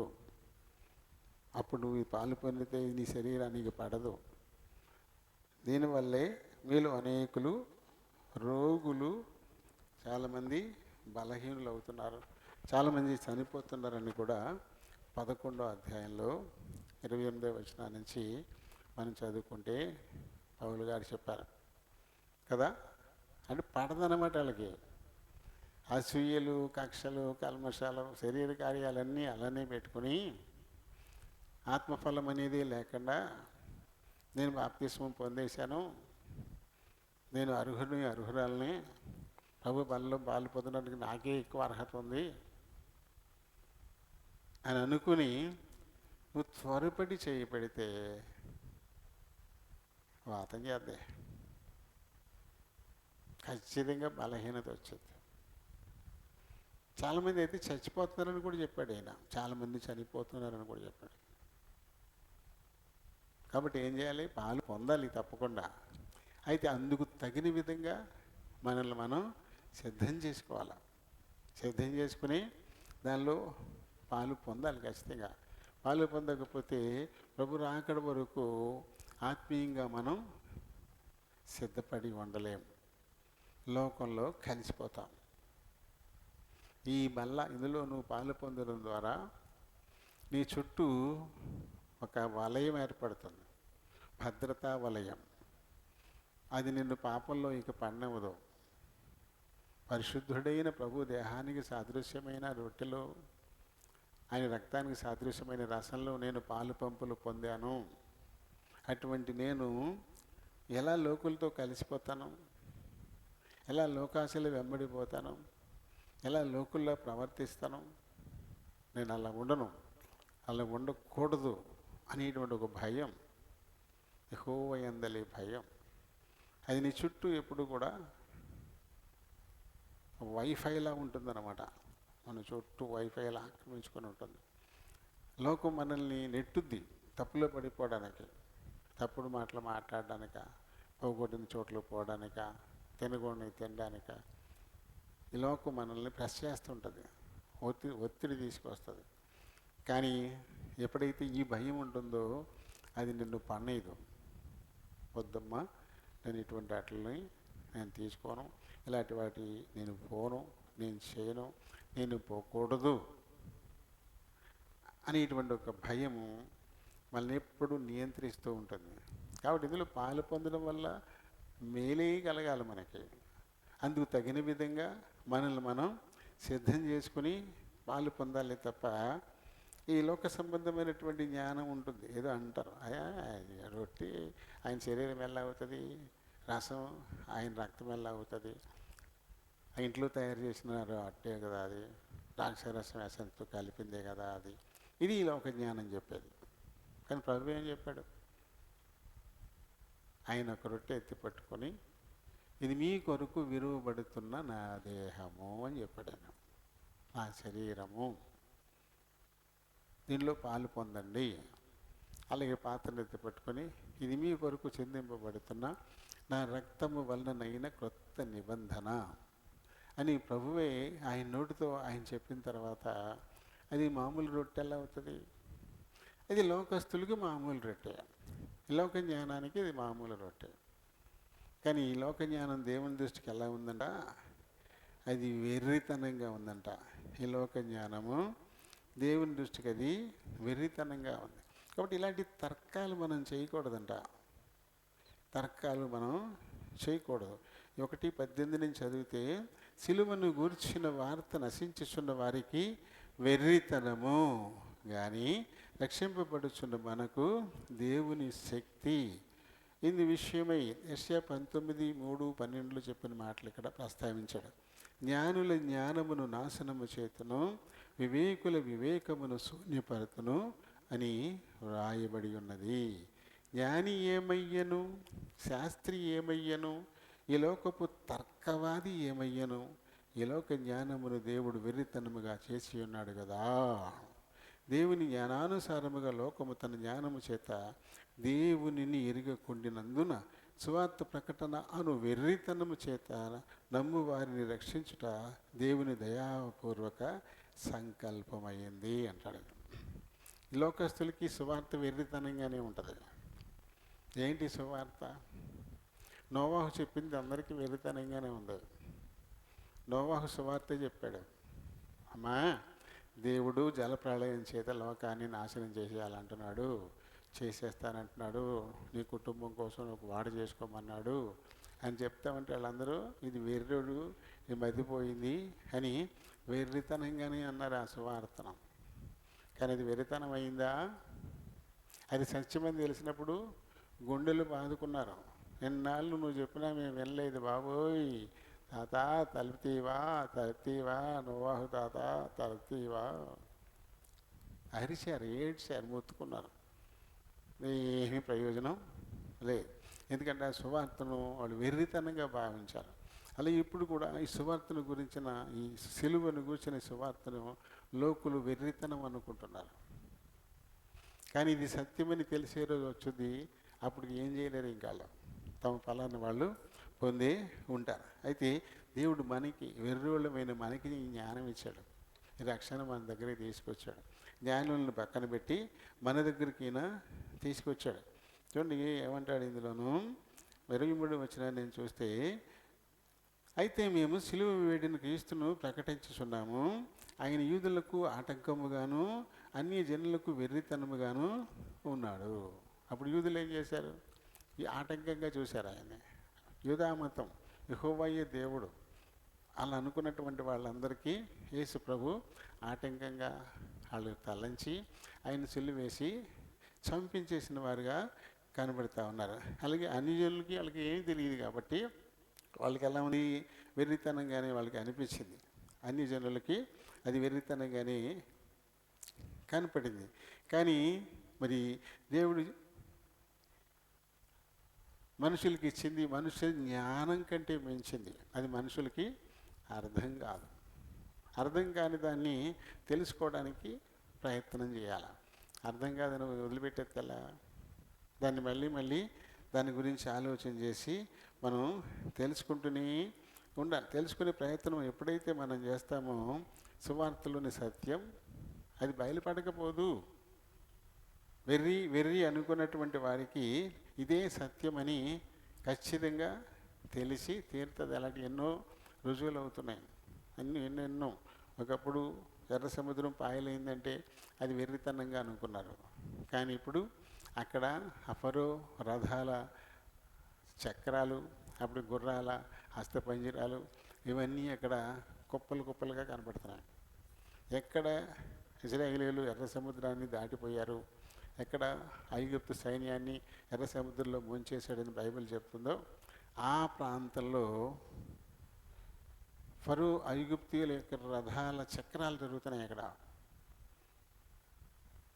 అలాగే గుర్రాల హస్తపంజరాలు జరుగుతున్నాయి. అంటే ఇది నిజమని రుజువు అవుతుంది కదా. అలా ఎన్నెన్నో ఈ ఒట్టిది పొక్కటి పురాణాలు అనుకున్నటువంటి సంఘటనలు అన్నీ కూడా బయటకు వస్తున్నాయి. ఒక్క రాయితో గొలియాతును పడగొట్టాడు అంటే అది వెర్రితనం అనుకున్నారు. గొలియాతు పుర్రె దొరికింది, ఆ పుర్రె లోపల కంటే చొచ్చుకుపోయిన రాయి దొరికింది. 6 మూరలు జానడు పొడుగున్న అస్థిపంజరం దొరికింది. అందులో ఈ తలలోకి రాయి లోపలికి దిగబడిపోయింది, ఏకంగా అందులో ఉండిపోయింది. ఆ నుదురు లోపలికి దిగిపోయి రాయి ఉండిపోయింది. అలాంటి పుర్రె దొరికింది. కాబట్టి దావీదు వరిసెలతో గొలియాతును కొట్టాడు, రాయి దెబ్బకి గొలియాతు పడిపోయాడనే సంగతి ఇప్పుడు రుజువైంది. అలాగే ఎన్నెన్నో మనకి తెలియనివి ఎర్రితనంగానే అనిపించాయి. ఇదంతా ఒట్టిది, ఇదంతా ఒట్టిది అని. చేప కడుపులో 3 రోజులు మనిషి అలా ఉన్నాడు జీర్ణం కాకుండా అనుకున్నారు. అలా ఉండొచ్చు, అలాంటి చేపలు ఉన్నాయని చరిత్ర రుజువు చేస్తుంది. చేపకి 2 జీర్ణాశయాలు ఉన్నాయని. అది ఆహారం దొరికినప్పుడు దాచిపెట్టుకుని ఒక జీర్ణాశయం దాన్ని జీర్ణం చేసుకుంటుందంట, మిగతాది అలాగే ఉండిపోద్దంట. అలాంటి చేపలు బయటకు వచ్చాయి ఇప్పుడు. ఈ మధ్య కాలంలో ఇంగ్లీష్ ఛానల్ ఎత్తున్నటువంటి ఒక వ్యక్తి అతని చేప మింగేసింది. 24 గంటల తర్వాత కక్కింది, ప్రాణాలతో ఉన్నాడు. చేప మింగేసింది మనిషిని, ఇంకా అయిపోయాడు అనుకున్నాను. రోజు అయిన తర్వాత మళ్ళీ కక్కేసింది బయటికి, ఆడు బతికొచ్చాడు. ఎలా ఉన్నాడు మరి? కడుపులో అరక్కుండా 2 జీర్ణాశయాలు ఉన్న చేప అన్నమాట అది. ఇలాంటివి ఎన్నెన్నో సత్యాలు దాచిపడిపోయి అన్నీ బయటపడుతున్నాయి. కాబట్టి సువార్త, దేవుని వాక్కు కొంతమందికి వెర్రితనంగా అనిపిస్తుంది. కానీ బయటపడ్డ రోజున నోరు ఎలా పెడతారు? కాబట్టి మనకి తెలియంది, మనకి కనపడింది లేదని అనుకోవడానికి ఏమాత్రం కూడా లేదు. అందుకనే దేవుని దృష్టికి ఎలా అయిపోయింది లోక జ్ఞానం? వెర్రితనంగా అది మారిపోయింది. తర్కాలు కదా, తర్కిస్తున్నారు, వాదనలకు పోతున్నారు, వాదిస్తూ ఉన్నారు. ఈ వాదనలు విపరీతంగా పెరిగిపోతాను. అలా పెరిగిపోవడానికి కారణం ఒక రకంగా ఈ క్రైస్తవుల బోధకులే. మేము బోధకులమని చెప్పుకునే వాళ్ళే ఈ తర్కాలకి ఎక్కువ అవకాశం ఇస్తున్నారు. తర్కాలొద్దు, వాదాలొద్దు, విరుద్ధులైపోతారని బైబిల్ స్పష్టంగా చెప్తా ఉన్నా సరే వీళ్ళు తర్కాలకు పోతున్నారు. ఈ చెయ్యి ఎలా కాసుకొని ఉంది, ఇంకో చెయ్యి వచ్చి తగిలేంత వరకు చప్పుడు రాదు. దీన్ని ఎలాగే ఉంచేయాలి, కానీ ఉంచట్లేదు. వెళ్ళి తగులుతున్నారు, చప్పుడు పెరిగిపోతుంది. యూట్యూబ్లో కొత్తగా ఇంకొక తమ్మునీళ్ళు పెట్టారు. శవాన్ని అంటే శవాన్ని ఆరాధిస్తున్నారు, శవాన్ని వెతుకుతున్నారు, శవాన్ని. ఎందుకది? మనకు అక్కర్లేని విషయాలు, వాదనలు. నీ నమ్మకం నీది, నా నమ్మకం నాదే, నువ్వు ఊరుకోవాలంతే. ఏం రుజువు చేయగలవు నువ్వు? ఏదో నువ్వు చేద్దామనుకుంటే తప్పు పట్టాలనుకున్నవాడు ఇంకా మౌడిగుండుకి ఏకలు పీకుతానే ఉంటారు. ఇప్పుడు ఒప్పుకోకూడదు అనుకున్న తర్వాత ప్రతిదీ తప్పు కిందే ఉంటుంది. అవతలడు ఒప్పుకోకూడదని వాదన దిగుతున్నప్పుడు నువ్వు ఎలా సంతృప్తి పరచగలవు? అది దేవుడే చేయాలి. ఎందుకంటే మన జ్ఞానం పరిమితం. ఒకటి కాకపోతే ఇంకోటి అంటూనే ఉంటారు. అనవసరమైనటువంటి వ్యర్థమైనటువంటి తర్కాలకు పోతున్నారు, డిబేట్లు. దేవుని నామానికి ఇంకా నువ్వు అవమానం తీసుకొస్తున్నారు. నువ్వు నమ్మిన దాన్ని పట్టుకుని నువ్వు అలాగే ఉండిపో. ఎందుకు దాని గురించి నువ్వు చర్చకి వెళ్ళాలి, వాదనకి వెళ్ళి ఇంకా దేవుని నామాన్ని అవమానపరచాలి? నీ బ్రతికేమో సరిగా లేదు. ఏమైనా ఏరియాలాగా అప్పటికప్పుడు ఆకాశం నుంచి అగ్ని దింపి దహించగలవా? అయితే 3.5 సంవత్సరాల వర్షం లేకపోయినా అప్పటికప్పుడు వర్షాన్ని కురిపించగలవా? అటువంటి శక్తి నీకు ఉందా? లేనప్పుడు ఎందుకు వెళ్తావు వాదానికి? ఇలా వాదాలకి పోయి ఇంకా దేవుని నామం అవమానపడేలా చేస్తూ ఉన్నారు. ఏం చెప్తారు ఈయన? జ్ఞాని ఏమయ్యను, శాస్త్రి ఏమయ్యను, ఈ లోకపు తర్కవాది అంటే ఈ యుగపు తర్కవాది ఏమయ్యను. ఈయన ఎన్నిటినీ వెర్రితనంగా చేసేవాడు దేవుడే, నువ్వు కాదు, మన వల్ల కాదు. అని ఎప్పుడు చేయాలో అప్పుడు చేస్తాడు కదా. మరి మనిషి కోతి నుంచి పుట్టాడన్న ఆయన మారలే. ఎవరైనా అమ్మా, ఎవరు? గట్టిగా చెప్పండి. డార్విన్ అనేటువంటి ఆయన. దేవుడు మనిషిని చేయలేదు, కోతి నుంచి మనిషి వచ్చాడు అని సిద్ధాంతాన్ని చెప్పాడు ఆయన. కోతి నుంచి మనిషి వచ్చాడు. కోతిని ఎవరు చేశారు? పోనీ మనిషిని చేయలేదు, కోతి నుంచి మనిషి వచ్చాడు. ఇప్పుడు కోతిని ఎవరు చేశారు? మళ్ళీ అక్కడే ఉండిపోయింది ప్రశ్న. ఇలాంటివి మనం సమాధానం చెప్పలేనివి ఎన్నెన్నో తిరుగుతూ ఉంటాయి. డార్వినే చెప్తాడు రైటే, కోతి నుంచే మనిషి వచ్చాడు. మరి కోతిని ఎవడు పుట్టించాడు, ఎలా చేశాడు? ఇంకోటి ఎవడు చేప నుంచి వచ్చారని చెప్తున్నారు. మళ్ళీ రకరకాల వాదాలు. ఎన్ని వ్యర్థం. ఆఖరికి ఆయనే గుర్తిరిగాడు.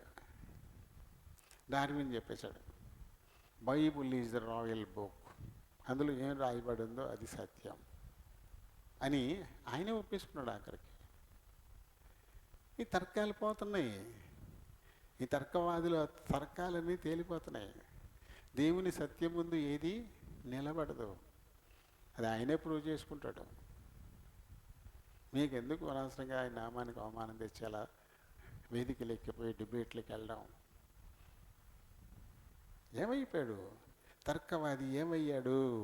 ఈ లోక జ్ఞానమును దేవుడు వెర్రితనంగా చేసి ఉన్నాడు కదా.